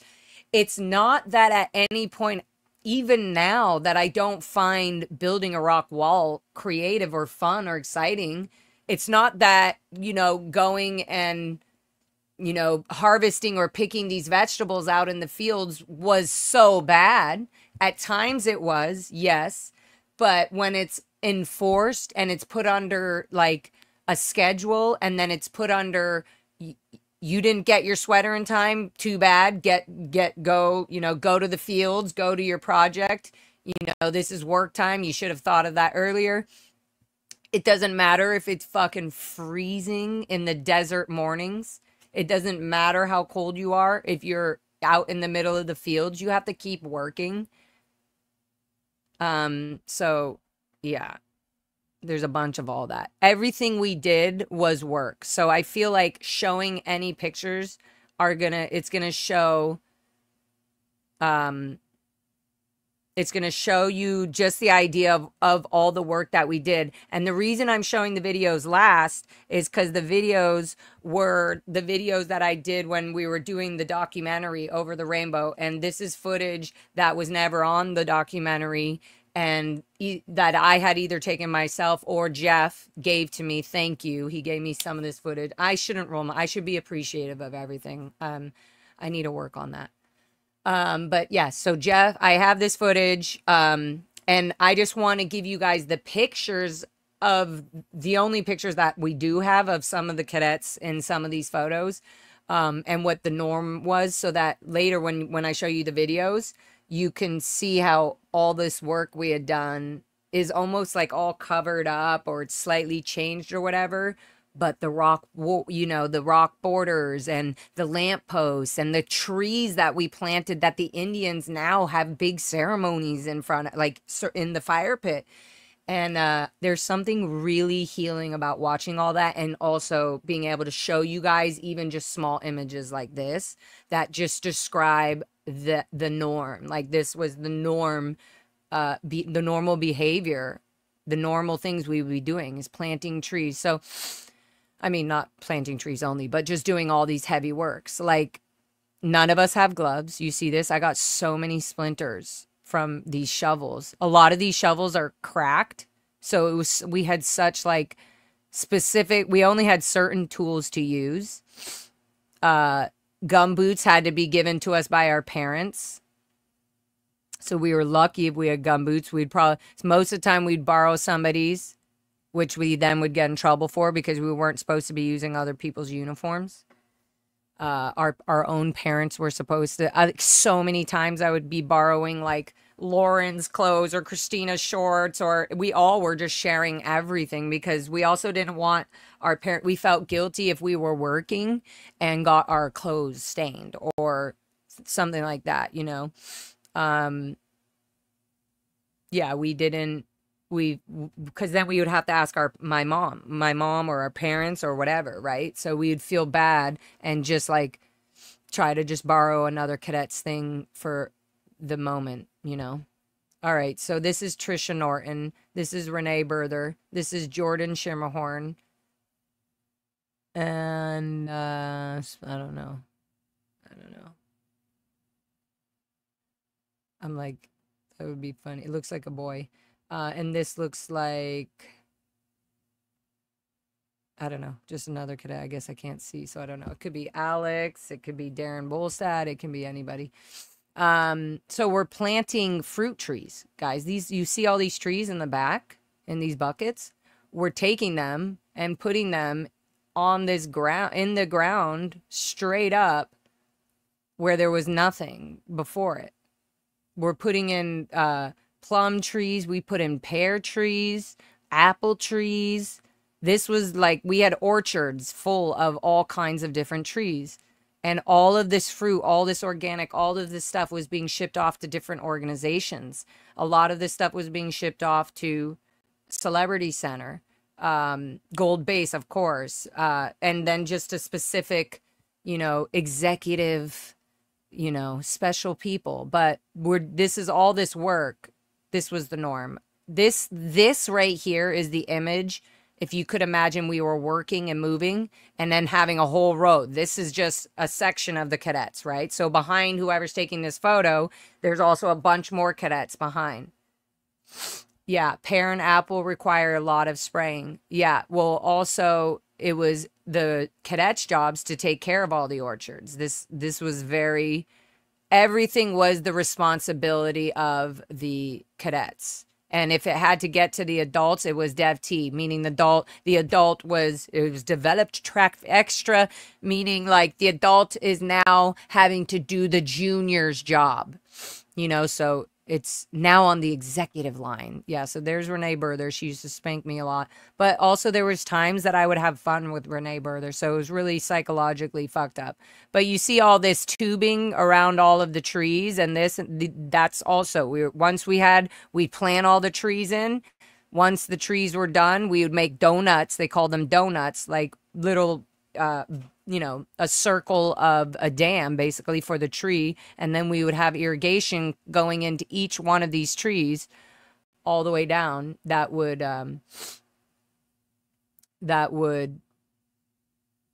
water all the trees and water all the plants. So we were responsible for all that. I just want to quickly make note up here on the top, there's you can see a path on the mountain. We used to call this the Z path. And the Z path goes all the way up to a camera at the very top of this mountain. And there was a camera at the top of the mountain, a security camera that would literally be able to like eagle eye zoom in on any part of the ranch from where it was at any time. So I just remembered that in the back. I literally, when I even look at that picture, I am remembering the big dam behind the trees, the big creek. It was like a side creek that went off into the main creek, and there was a road. We had to make these huge like drainage tunnel, like barrels that we put in a road that went over. Basically, it was a side creek that went into, but the RPF property was over here. So there we get to the RPF. So we had to build a bridge over this random side creek that went to the main creek, a bridge over it with the proper water irrigation pipings, and putting in all the stones and filling in all the cracks, and then filling it all with sand and putting the whole system in so that it was a proper bridge that the tractor could drive over, a bulldozer could drive over, and it would hold it. Yeah, so I just remember that. I remember one time I ran away and I was sneaking off to the RPF area because I wanted to just see. I was just curious, and I just was like, who's all on the RPF? But yeah, I remember this one time there was like a trailer that they had dumped onto the side that was right behind us in that photo, but the trees, and it was now that I am realizing things. I'm like, oh, that was an old trailer that they were gutting out, and then they would move that trailer over to the RPF base, and that would become one of the course rooms or one of the trailers for the RPF at the Int Ranch. So, anyways, I was looking under. I randomly, I'm not even kidding. I was like a little child, like 9 years old, and I was like, I want to see a gopher snake, and I was like adventuring or something, obviously running off doing something not okay. And I looked, I just like for some reason just went, there's one under the trailer. And I looked and there was literally a gopher snake looking at me like, hello, you looking for me? I picked up the gopher snake, was just like playing with it, had a whole connection. It was like, wow. I don't know. It felt all like fun to be on the little human, I guess. And then I just boom, put the gopher snake right back in the hole. So there's all these little memories I have. But so yeah, I don't know. I brought that up. There's so many memories attached to everything on these photos, and bear with me as I try to not bore you with all the details. Okay, so here's the motels. This is where we would be eating, sleeping and living, and these were the quarters. And we had to do, again, the same thing. My brother was making these lampposts right here, where they had put the rocks around the lampposts, all these lampposts, and even putting in the railroad ties. When we first got to the ranch, all this was dirt. This was all dirt. There was all dirt around these buildings. Like, none of this niceness was here. So all of these rocks and all these gravels were all brought in, again, from the creek, and we would be doing all the work to create the Int Ranch, the property. It's like the best way I can describe it. Here is the Campbell house. Oopsie daisy. There we go. This is the Campbell house. The border needs to be fixed. I really want to clean up this rock border right here, guys. Okay, so this is the Campbell house. The Campbell house is where security and people that were under watch would stay. And then this also was the place where we would do our art and our music and whatever, not music, but whatever art thing we wanted to do for a little bit. It happened once or twice, maybe every other month for a little bit, for a couple of years, and then it died out as they needed us to be more on purpose and less childish. So the memories I have of this Campbell house, it's called the Campbell house, and this is actually the original house. This border was not built by the kids. This is the original house, the original border of the this is called the Campbell house, and the owner of Campbell's Soup, their family once owned this property, and that's why that's where that came from, the Campbell. I don't know if a lot of you knew that or not, especially Int Ranchers who haven't even had the chance to go back to the ranch at all. I think there's only like 5 cadets who have ever gone back to the Int Ranch, if they did it successfully, and only I think maybe 2 or 3 people who have actually have footage of this stuff. So, okay, yeah, that was the Campbell house. This is the other side of the Campbell house.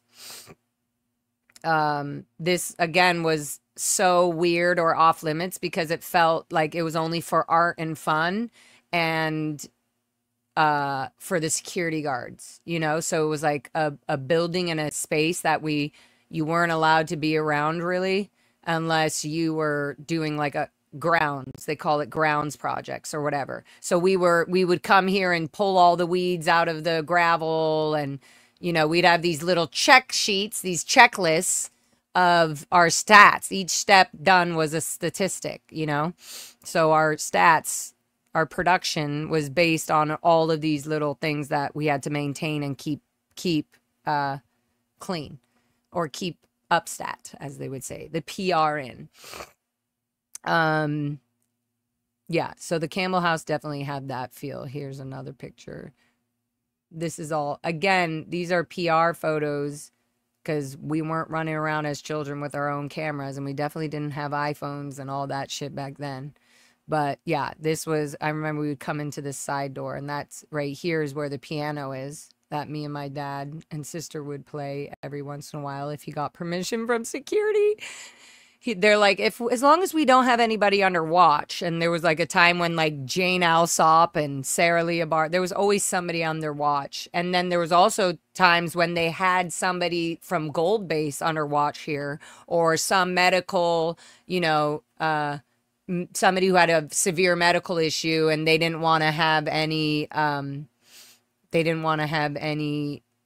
legal issues at Gold Base or whatever, they would bring them to the Campbell House. Campbell House was very much the adult area, you know. Okay, cool. So I feel like, I mean, I can go into a bunch of these things. But I feel like I'm gonna have a bunch of oh my god, the clay demo. What's this? Who's doing this clay demo? Oh yeah, that's just the regular. Sorry, now I'm just randomly. Okay, so let me show you some of the things that oh, what's this? That's more ranch footage. I feel like I should show you the older pictures that I do have so that you can kind of get the idea of the kind of work we did. So yeah, let me show you these. Oops.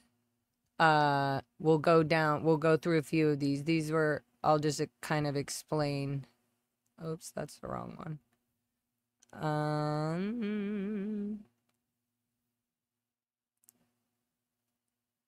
Okay, good. Share. So these were like the fields, when we would be like harvesting the vegetables or whatever. We'll go over share screen. Bam. This is just a regular day at the Int Ranch, you know. Gumboots galore. It's a muddy, wet, rainy day, I'm sure. And it's cold. You can tell it's cold when the sleeve of the hand is covering I mean, you know, the sweater is covering. So yeah, I just remember the mornings would always be so cold, and then it would get hot, and then the nights would be so cold. We were definitely in the desert. This is Brian Schimmelhorn. He's a child, yes. Okay, so you see how big these rows are? We're sitting here, and he's taking the weeds individually away from all of these little spinach. This is spinach. This was such a difficult job because, well, yeah, because it's spinach, and then all the weeds you want to take out, but you can't be messing around. Oh, maybe it's not spinach. Maybe this is squash. You see the little plants? These are the ones he's already weeded around, but then all of this would be taken out. So each row would be considered a stat. I did, de-weeded 25 rows. And by the end of the week, we would have I did 350 rows de-weeding in field F, G, and K. And so it would start off weedy like this, and then it would end up, when you were done, it would be just the earth and the soil. And then all of the stuff in between would have to be cleaned up. So this was a normal thing. Being in fields like this on a daily basis at the Int Ranch for production time in the morning and in the afternoon, and when the schedule changed, it would be something else. This was normal. We would run the T-tape. We would run the irrigation down each one of these rows, you see. And if we were lucky, the tractor...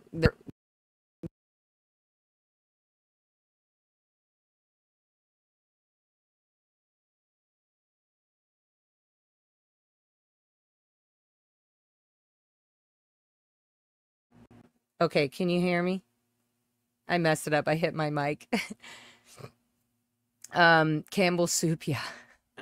So yeah, the tractor, if we were lucky, would come do the rows, right? But we would have to de-weed all the whole row all the way down. Do you see how far this goes? The rows go all the way down. These weren't just child-size fields. These were actual standard size farming, no joke, farming farming rows, farming fields. Let me make sure you guys can hear me. Can you guys hear me? You muted yourself. I didn't mean to, but make sure you can hear me now, right? Can you hear me now? Okay, let's find some of these other. We talked about the trees. Yeah, so there's so many of these that were like the orchards and the trees and all of that. Those were all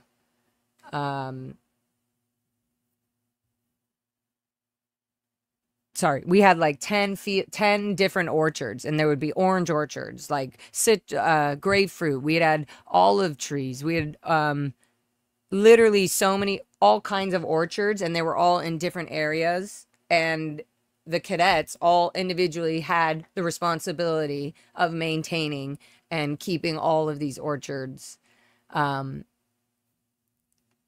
Oh yeah, I also want to bring this up. Remember, this was a old picture from back in the day when they would do these, like, oh, we're doing the school, the photo thing, not the yearbook, because we didn't really do that. This was just to send to the parents, to send to the pack cadet organization and let them know how great and upset we are. But this was just one set of the cadets for a certain amount of years in this time. And I would say this was near the beginning, because you have all these older cadets that definitely were not at the ranch after they finished. They were probably just there for the first 5 years of the ranch. And then the rest of these kids were there for the rest of the time. So these are the children. These are the children.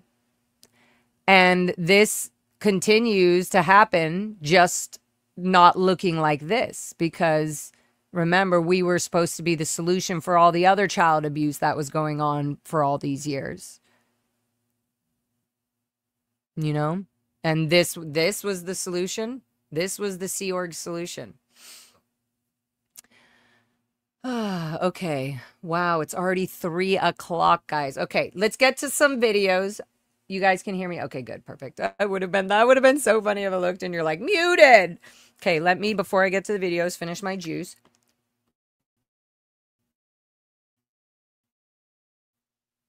I don't finish it, but okay. Let's find.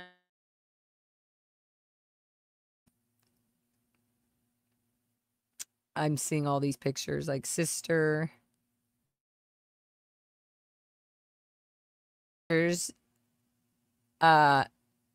And memories. Oh, there's the camel house again. Oh yeah, bridge walkthrough. Wow. Okay, now I'm just looking at these by myself without you guys.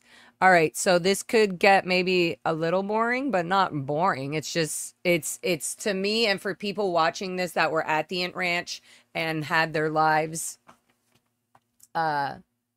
controlled and abused so much on a daily basis all the time. This is footage that, because we weren't allowed to go back to the ranch, you're not allowed to go and heal or get closure and be like, wow, this is all the work we did. And to have these videos, and this is why I'm so appreciative actually of Jeff, is that we are able to even go to the ranch and do this. I hope someday that the natives out there would be able to let me go in the future. But if I have this, at least we have this, and it's healing and therapeutic for me as I talk about it and speak about it, but also for people watching, they can go and they can at least have video footage and watch and see the environment now in a different, I don't know. For some reason it was helpful for me, and we talk about it all the time. So I always feel like it's good to show actual footage of the actual property and stuff like that. And also, I mean, I have a bunch more pictures of, the ranch cadets with their vegetables and all the work. So we can go through more of that. But I want to give you guys, maybe if I see something here, I can show you an older picture or something like that. of what we were doing at that time. Okay, so let's try this. Let's see, which one shall I show you first? We'll just go through them all because they're so random, and if we get through them, we do. Or if we'll end this at, let's give it an ender. We'll end this definitely before 3:30, so within the next 30 minutes. So let's go through some of this footage. Main front house. Let's see this one. Oh, this was my cell phone. Okay, so I wonder if I'm able to view this in halftime. Okay, guys, let's see how this goes. Video footage, because I got it. You want to have the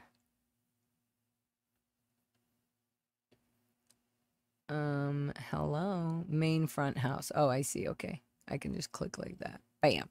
So I have to open it for you guys to see it. Okay, let's test it with this cell phone footage. Let me know if you guys hear this.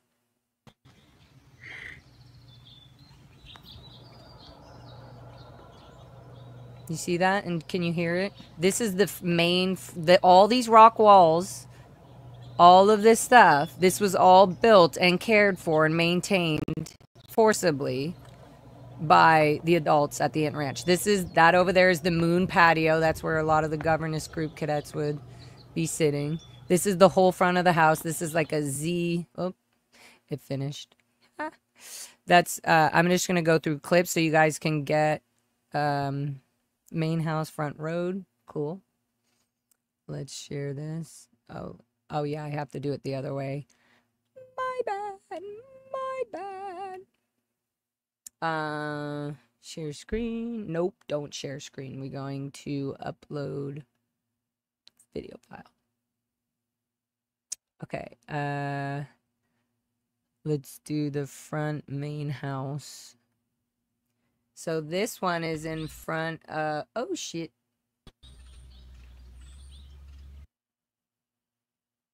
It just might be a little slow.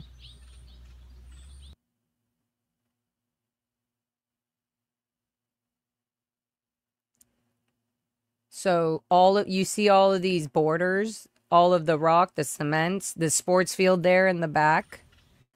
Oh no. I think I have to re-upload it because that's why I don't think I can stop it once I upload it. Oh, whoops. Main house front. Okay. Sorry, guys. Sorry, not sorry. Nope. Okay, cancel. Video file. Main here. So we'll just watch it as it goes. Yeah, my sister is still mentally in. So this is all, she's out of the Sea Org now with her husband, Andre. So down there, that's the motels. Right here where we're sitting right here is where we would muster and do all of our marching and reports, or under the oak tree down there. Over there is the sports field, and this whole pathway and everything up above is the meditation area. But right there, you saw just now, that area.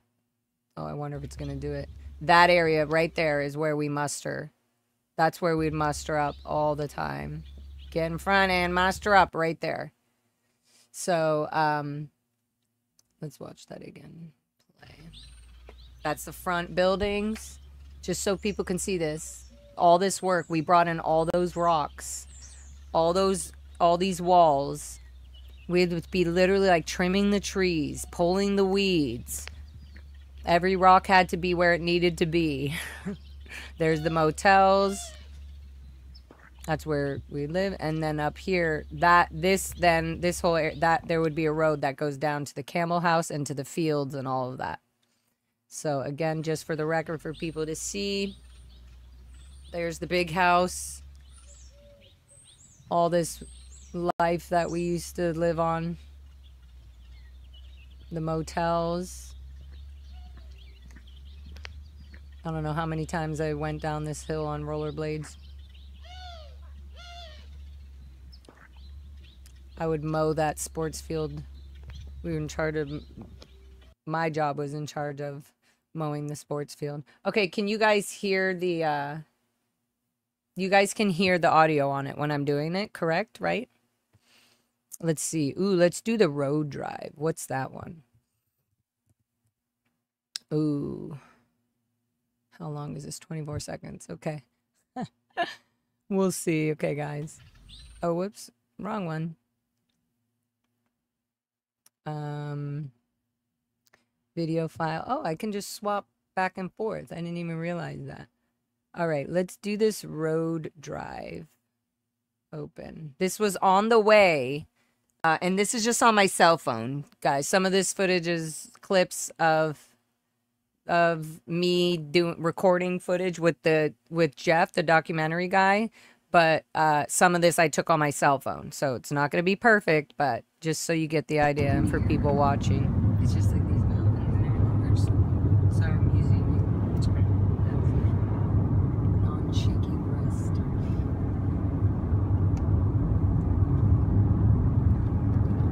It's okay if I use you. And this is like, I was like, I can already hear you. That's funny. Oh, so this is the environment. I'm just gonna show you little clips. That I showed that because this is the feel of driving to Gold Base. I can turn it down. Oops, it did that again. But this drive, this is how you would be driving when you go to Gold Base. This is what you'll be feeling. But there's nothing around. It's just these big mountains, these big like Mother Nature mountains. Okay, so that's on the way. Oops. Oh my God, I gotta remove from studio. Okay, good. Boom. Now let's see if there's another Gold Base. Here we go. I knew it. Gold Base drive-by. That's what I called it. Let's see if this is a longer one. Slow. It's not. Okay, go slow. Look at me. No, all this. I wonder if there's a way to edit the settings on this No, you're right. to go slower. But this is if you are driving by Gold Base. This is right outside Gold Base. And we're driving on the way to go to the ranch. And those are, you can see the top of the roofs of Gold Base. Okay, see where that blue thing is? Slow down there. I mean, just a little. This person is about. And you're going to see the security booth right there. That's the entrance right there. I should have paused it. Boom. Let's do it. Let's see if it doesn't backfire on me. Just a little. This person is about to hit me, so I can't go any slower. Aha, she was like, this person's about to hit me. Because this road is so fast. It actually, it's a main road, you know.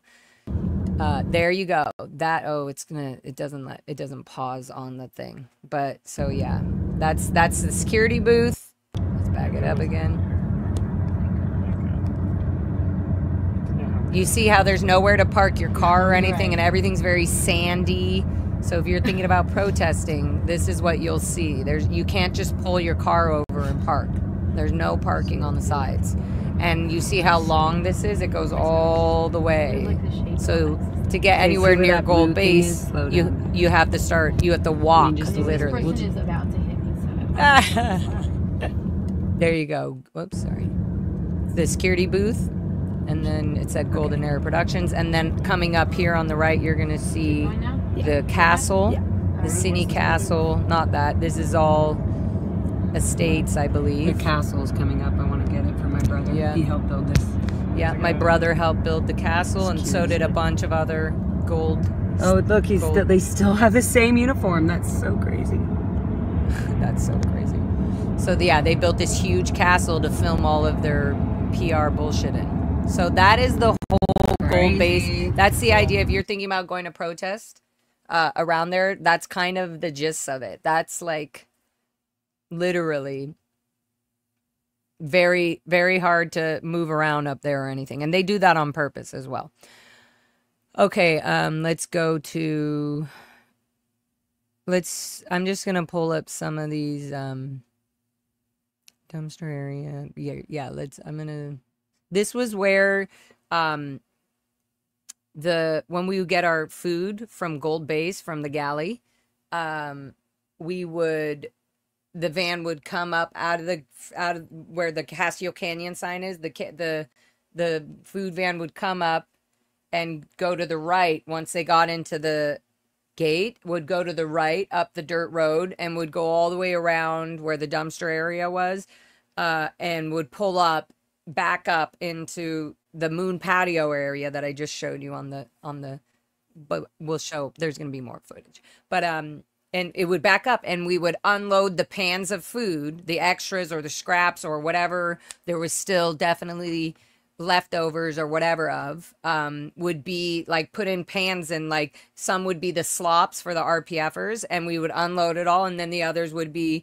there would always be two RPFers waiting there with a wheelbarrow, like waiting to put the pans of the slop of food for the RPFers, and they would take their wheelbarrow and go running back to the RPF area where we'll also see, well, we're only seeing the end result of it all after they try to cover it all up with evidence and all that. But I happened to get some of this video footage, and I believe there was in one of the video footage, I'll find it somewhere here. I pick up a org board piece, like a little magnet that had the name of one of the cadets that used to run us and used to train us and drill us when we were in the governess group on the marching and the work.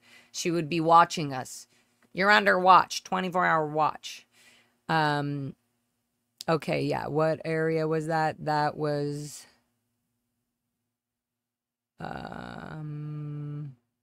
dumpster area, this one. Okay, let's see if it does it. Yeah, not weird at all. Yeah, 100% Haggis Basher. It's absolutely. Okay, so you see all these little trees? Those were all orange trees.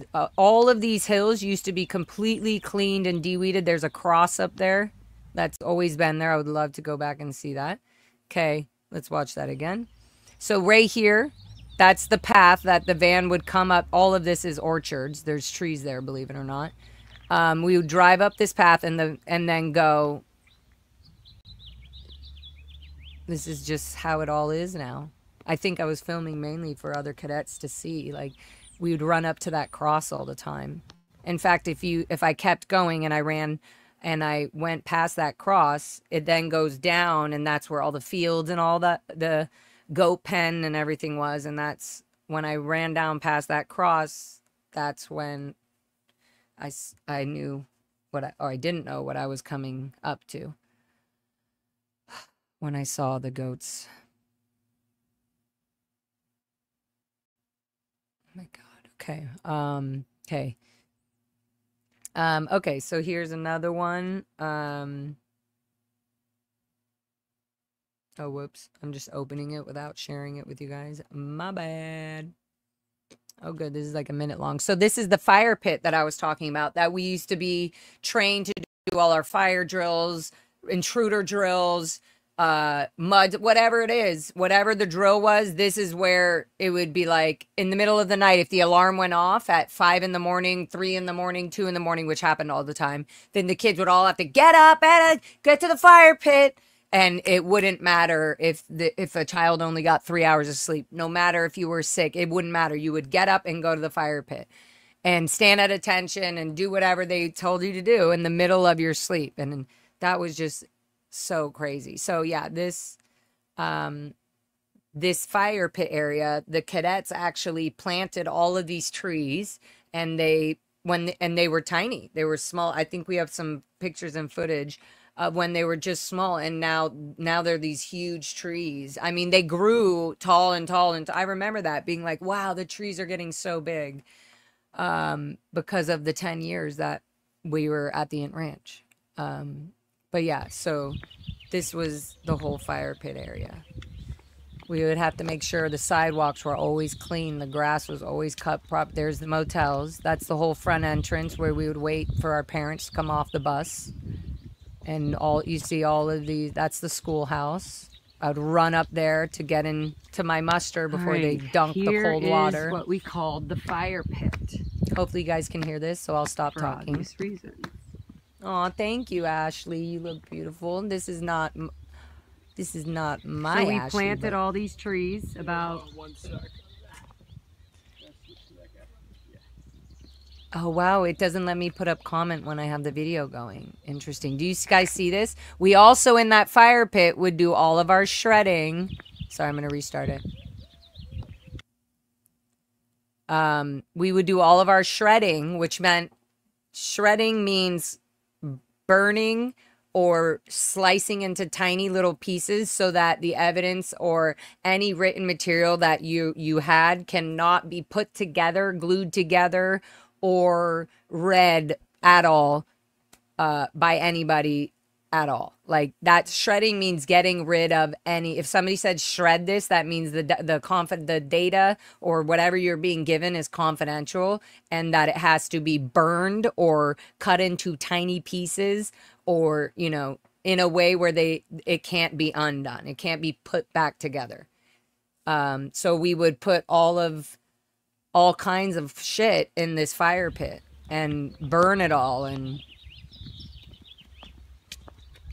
do it. Oh, is it not showing? Tell me if it's showing for you guys. It's probably slow on my end. Or is it just showing me in the screen? Here is what we called the fire pit for obvious reasons.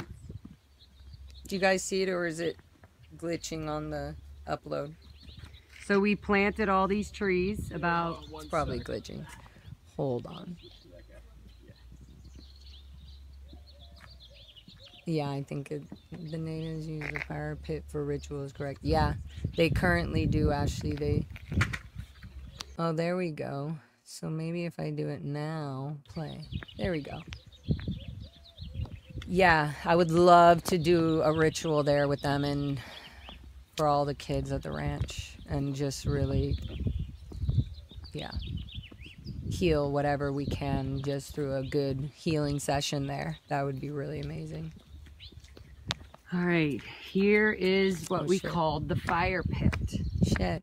Now it's not showing. Okay, sorry. You're going to have to watch it again. It's okay. I'll drink my water.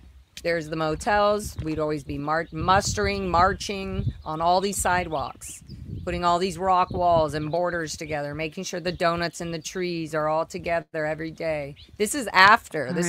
Here is what we called the fire pit. Look at these wintergreen trees. Look at how tall they are. Look at how tall we planted those. About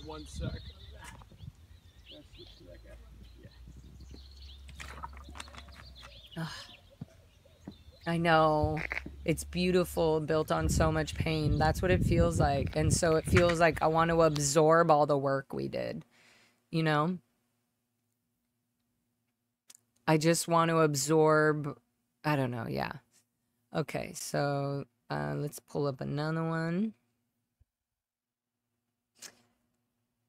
What would happen at the fire pit? Well, we would burn anything that needed to be burned, shredding wise and confidential wise.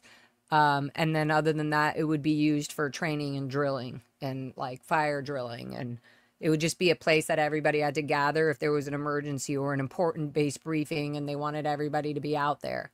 Or where we would take our photos for the school photos.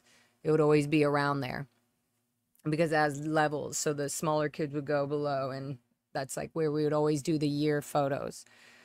And then it would fill up in the winter.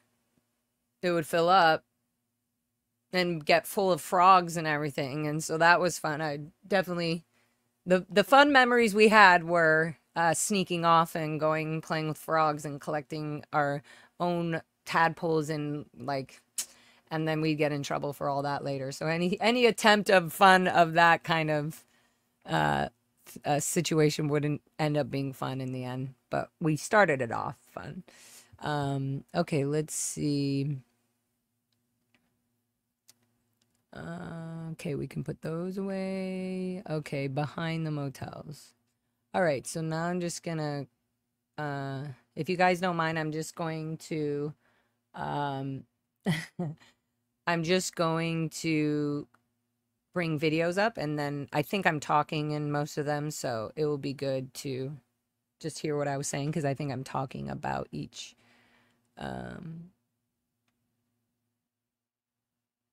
Ooh, let's do this. Oh, this is my cell phone footage.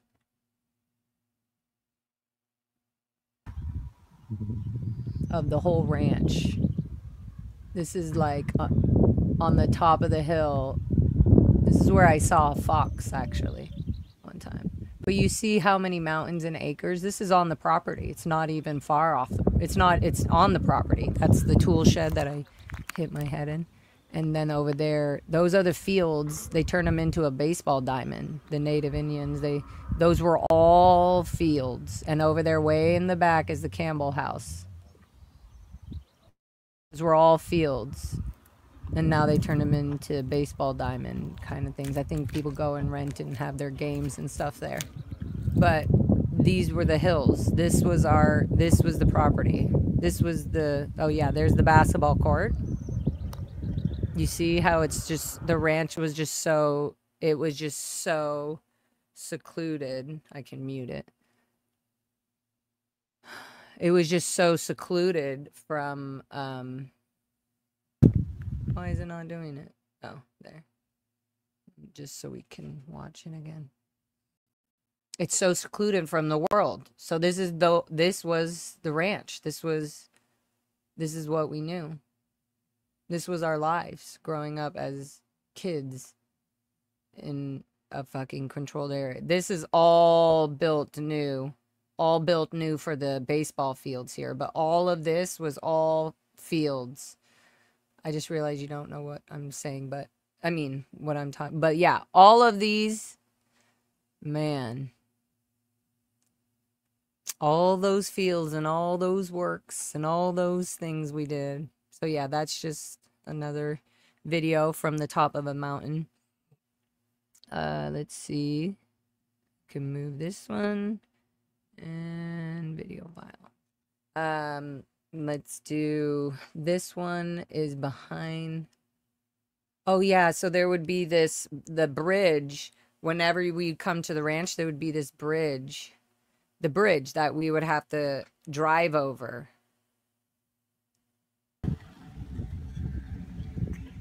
And I just filmed it because I'm like, whoa, it was so creepy. The bridge actually broke a few times. So this is outside of the gated property, outside of that Casio Canyon school.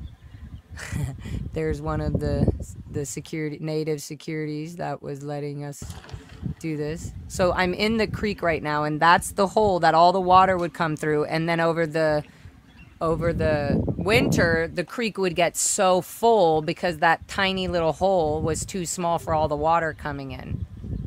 And so the bridge would overfill. This bridge would overfill. Oh, whoops.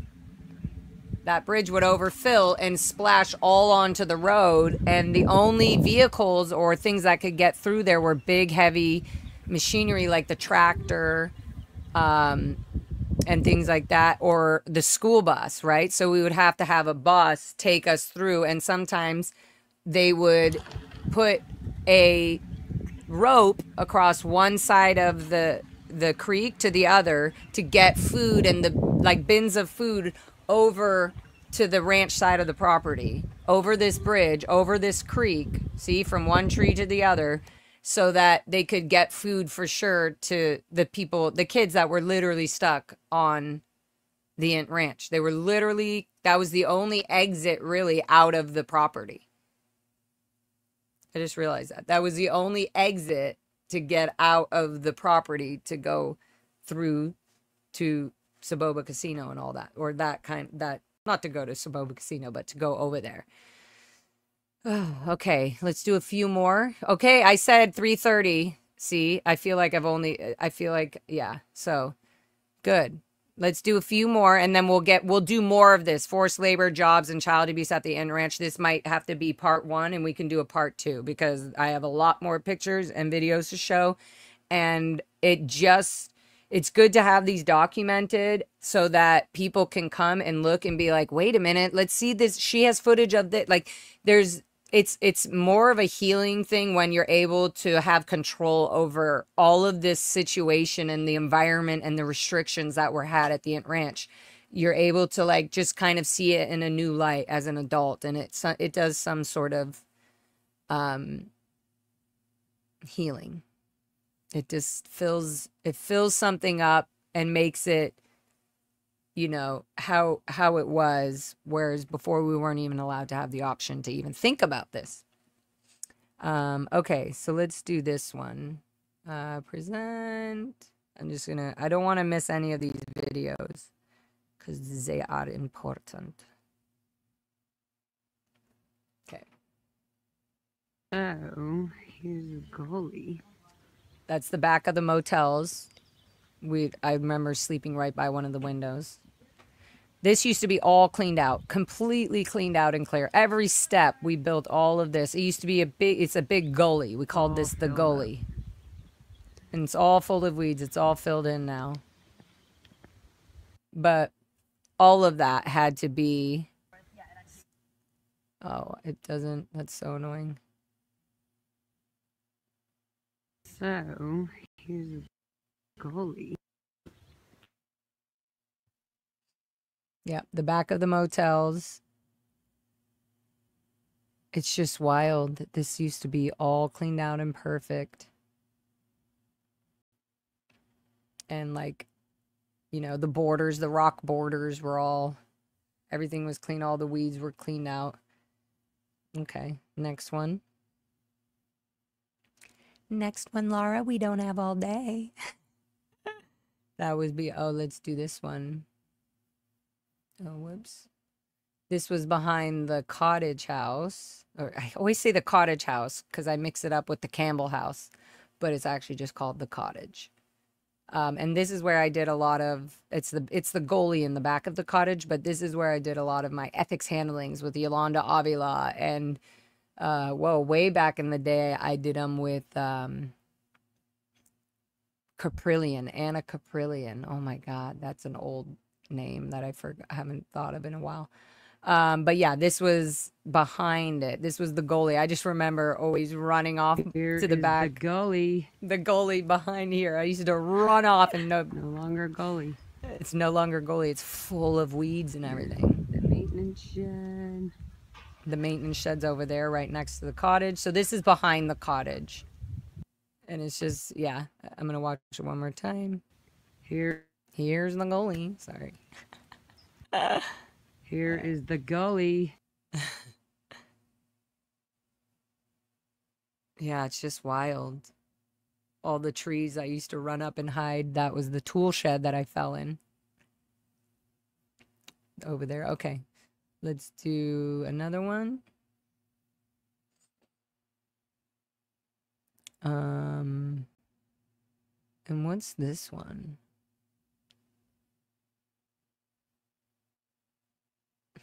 Let's see what this one is. This might be an important one. Okay, I'm gonna show a little bit more of the bridge. These are just random videos again, guys. Oh, I'm getting the magic screen. It's telling me, hold on. Oh yeah, the bridge with, oh, I walked through the bridge. Let's do this one. Open. Okay, hold on guys, it's thinking. I hope my computer doesn't get overwhelmed. It's like, you're doing too many commands. Walk through the bridge. Okay, it's downloading a bigger one, so we'll see if that.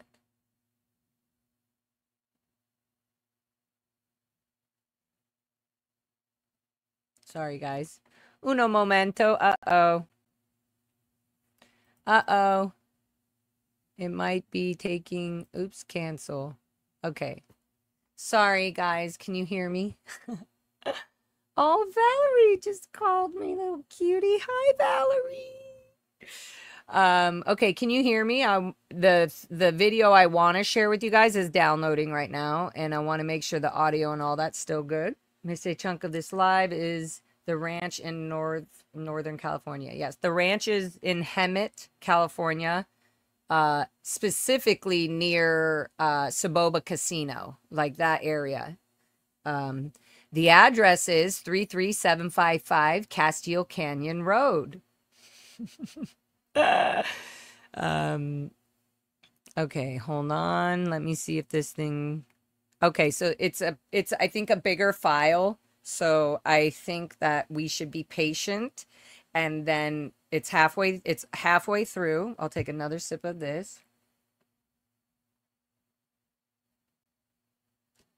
I can smoke my little vape.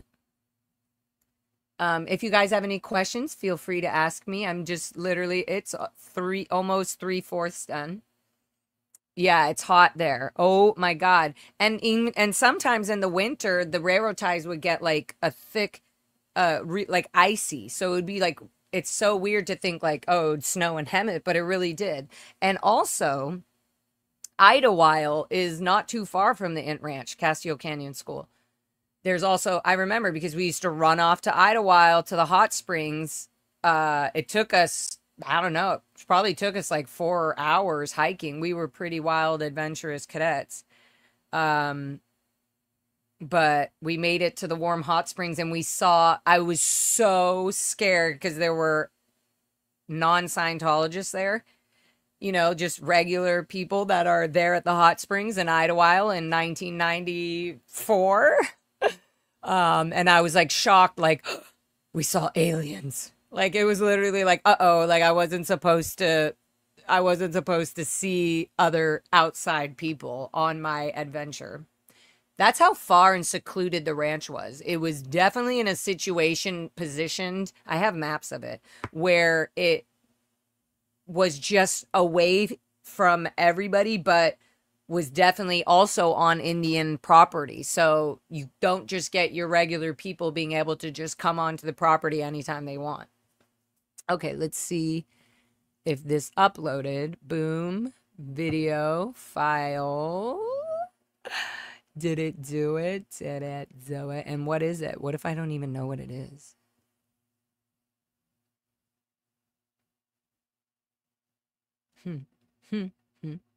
Okay, let me see. Wait, I thought it was done uploading. What the actual F? Oh, it is. It is uploading. Okay, it's almost done. It's not quite there, guys.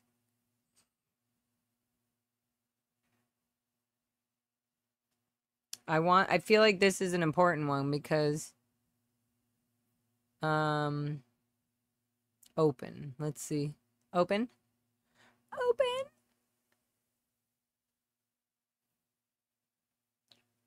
Open.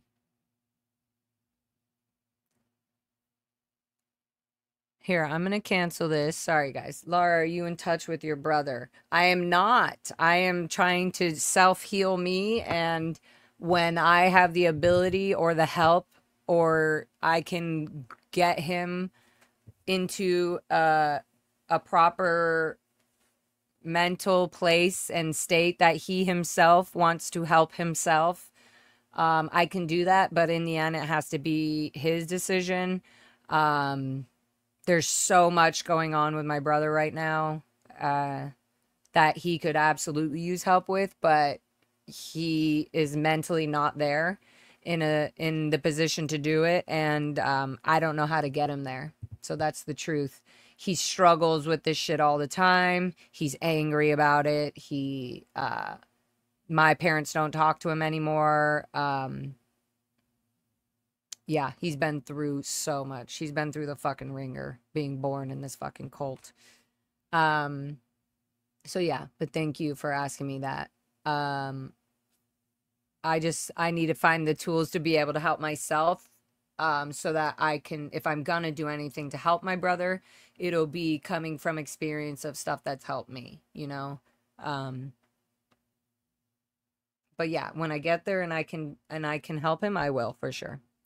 In the meantime, I gotta focus on this one. Okay, let's see if this will do it. Let's see if this will do it. Let me try to open it first without anybody else. I said without anybody else. If not, I guess I can show you the other ones. Okay, let's wait for that to upload. It's gonna just take a while, but let's show some other ones. Oh, let's show we did Under the Road, RPF Road. Oh, let's show the RPF Road. Maybe it'll show. Uh-oh, is it doing it anymore now? It don't like me. It don't like me. Sorry guys, I'm talking to my technical difficulties. Okay, cancel. Let's do cancel. Okay. Now let's try. Bam. Boom, boom, boom, boom, boom, boom, boom, boom. Okay. If this doesn't work, then we're just gonna have to do videos and stuff on the next one. And it will work. I just have to make sure they're all uploaded so that the video file, I can't just share it. You know, I have to make sure it's uploaded fully before. Let's do, oh yeah, the RPF Road. Let's see if that'll open up. Let's see. I think it's trying to because it's downloading that bigger video, I think it won't start uploading this. What if I stop it? What if I stop it, guys? Oh. Okay, I'm going to stop that one. There we go. Let's just do, I'm going to do that one. Here we go. So this is the old RPF Road. This is the creek. Oh my God, it's actually not funny, but you can see literally what I was talking about. This random creek went through and would cut off. Hold on, it's coming. It would go right through that road. And that road was the direct road to the RPF. If you went down this road right there, that goes to the RPF base. So everything's obviously just completely washed over and grown over. This is probably like a good 10 years after leaving the ranch. Maybe 15 years, maybe 12 years. Shit. The last time I was at the ranch was 2000. And then I left the Sea Org 2003 and then fucking was not knowing anything about the world or life, and then started doing the documentary like almost 8 years later. Yeah, so this footage is like 10 years old from when the ranch was covered, all the shit was covered up and everything that was obvious about what the kids did and all that was wow. Was completely just grown over. Everything's just grown over and nature's taken over. Okay, let's see what else. That was the RPF Road, RPF area. Let's try that one. It seems like the bigger movies are harder to upload, but they're the ones that I need the most. Okay, let's go down to here. RPF area. Did we do that? No, we didn't. Let's do that.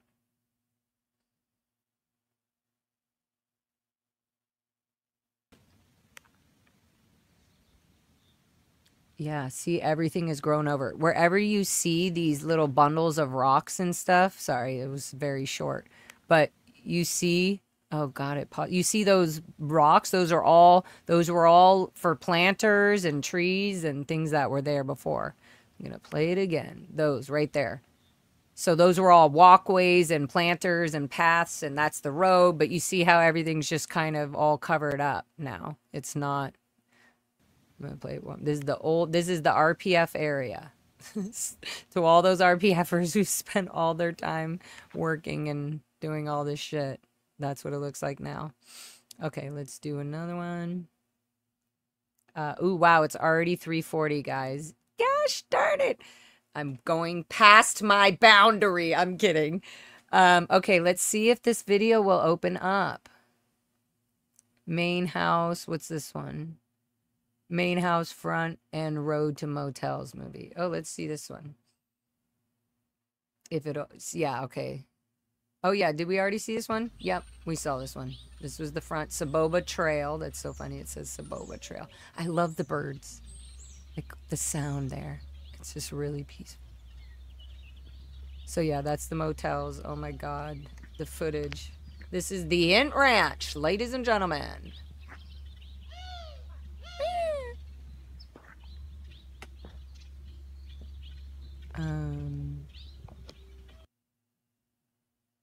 Wow, okay.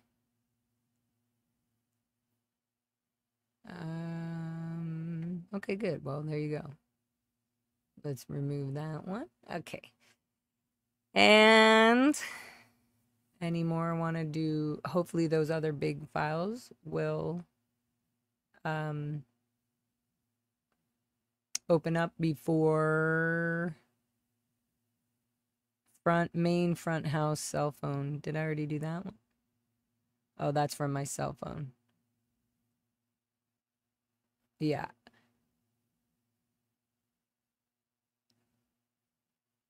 I just want to show this because this is my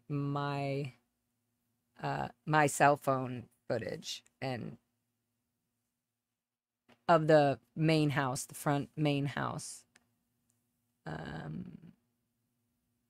Bam, we can close that. It should.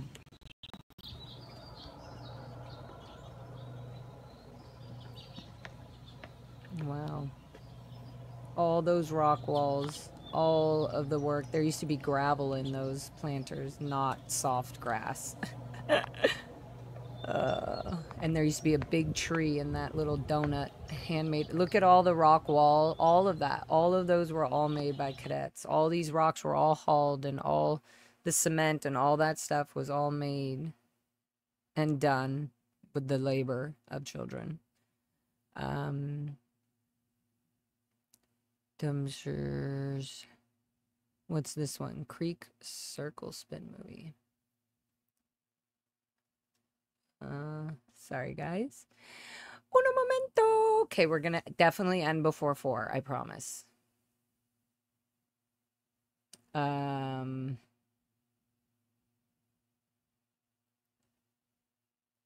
is this?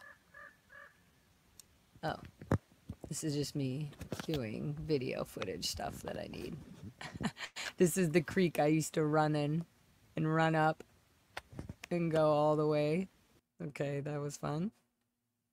I used to go up to the creeks. Okay, let's try this. Video file.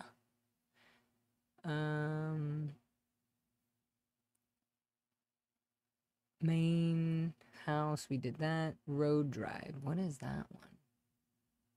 Ooh, oh, that was probably, oh, this is this? Oh yeah, I showed this one. Yeah, okay, good. I showed this one. This is on the way to Gold Base, on the way to the Int Ranch. Okay, good. See, I'm getting through it, guys. All right, and then this is all inside, under oak trees and motels. Let's see this one. Oh yeah, so this is literally the last spot where when they were shipping us off from the Int Ranch off to Clearwater and all that. This was the last spot. Oh, whoops. Nope. Cancel. That they had us all mustered up. We used to call under the oak tree. Under the oak tree. And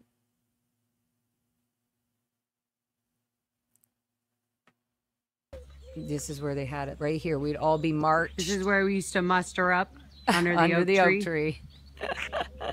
Right here. They would. There's the motels. There's the fire pits. There's the schoolhouse. There's the maintenance shed. Wow. Okay, I'm gonna pause that. I'm gonna mute it and then play. Wow, it won't let me.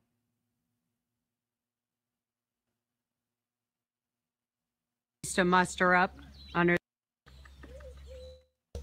Shit. Okay. Yep. This big ass oak tree. And again, the rock walls and the lights and all of these were in such epic, impeccable uh yeah, we used to march, and this was like everybody line muster up under the oak tree. That's what this would be right here. And this is where when they come through the front gate, you would always see anybody, whoever was coming up through the front gate would always see people like any, propane, whatever, they would come up that road right there. So you would see them right here as they pull up. Anybody coming through the front gate right there. Okay, good.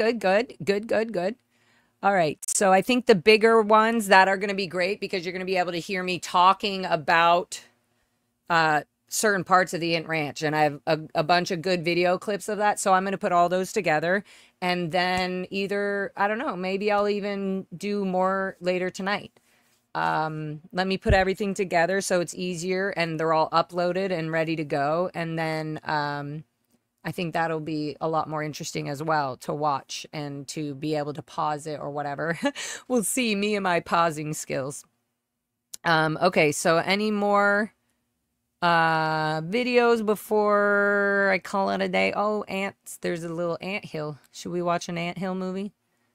I loved these were the ants. I just remember like these were when they would tell me when they were giving me a locational when I had a coma from banging my head in the tool shed, falling head first into the tool shed.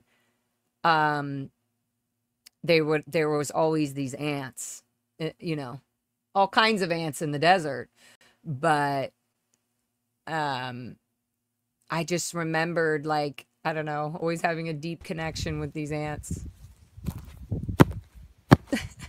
They're on my feet. Whoops. Wow. That was so exciting, Lara. I thought it was a way better video. There's another video I did that's like a whole circle. It's fun. Okay, anything else? I kind of want to show you all these little clips so that when I do get the bigger clips all in here, then it'll be easier. Plus, I think I might want to dye my hair today, guys. So I might dye my hair, and then my hair will be... This is all my natural hair color, guys. You can see I clearly got brown hair coming in, but it's light brown. It's light blonde, actually. It looks brown. But I actually, all these front hairs are all my natural blonde. So it's pretty cute, but I won't get that blonde, that blondie.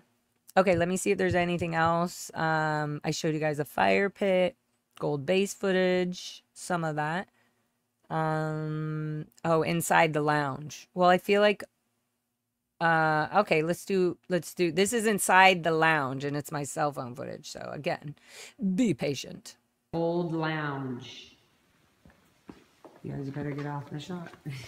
And here is the motels. This is the motels. This is, yep, there's my dorm, room 10. I guess I'm probably sitting, no, I don't.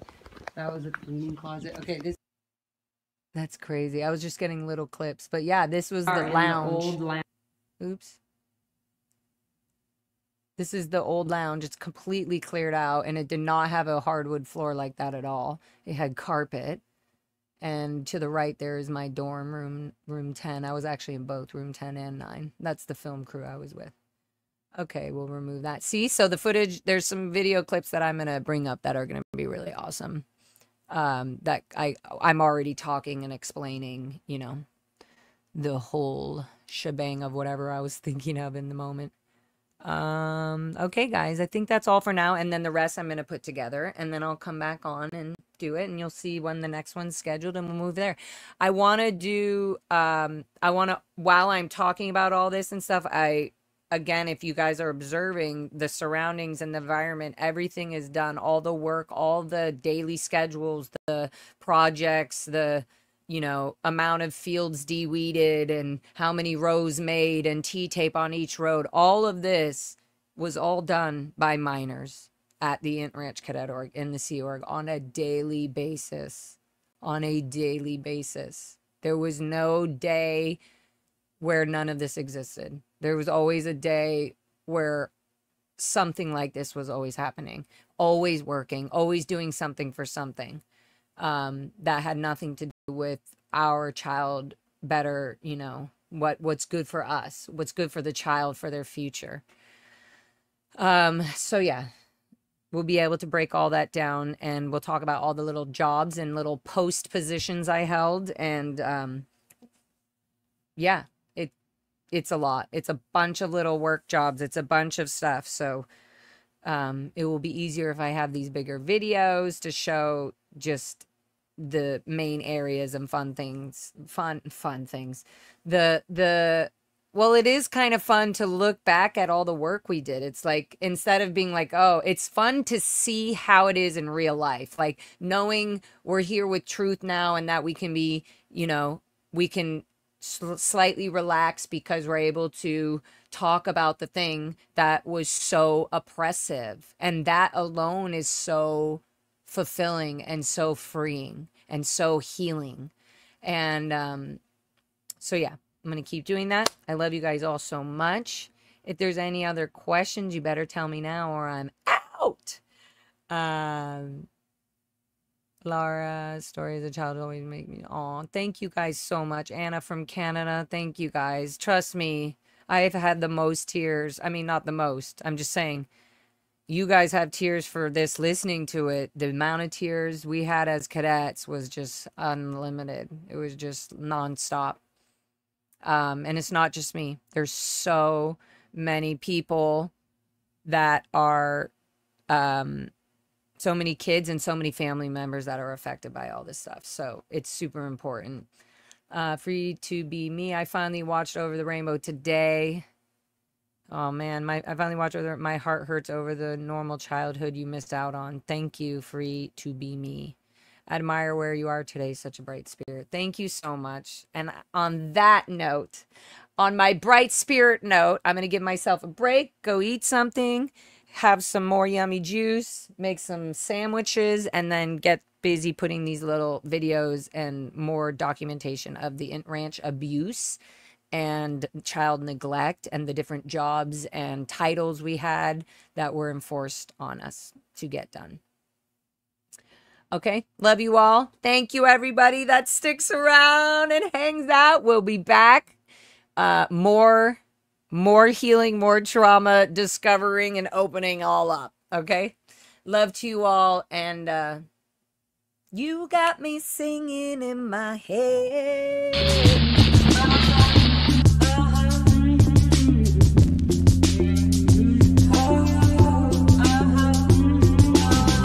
Somebody is searching for the right child. Somebody is telling you what's right. Now you're going to have to decide what you're gonna do the next step you take it.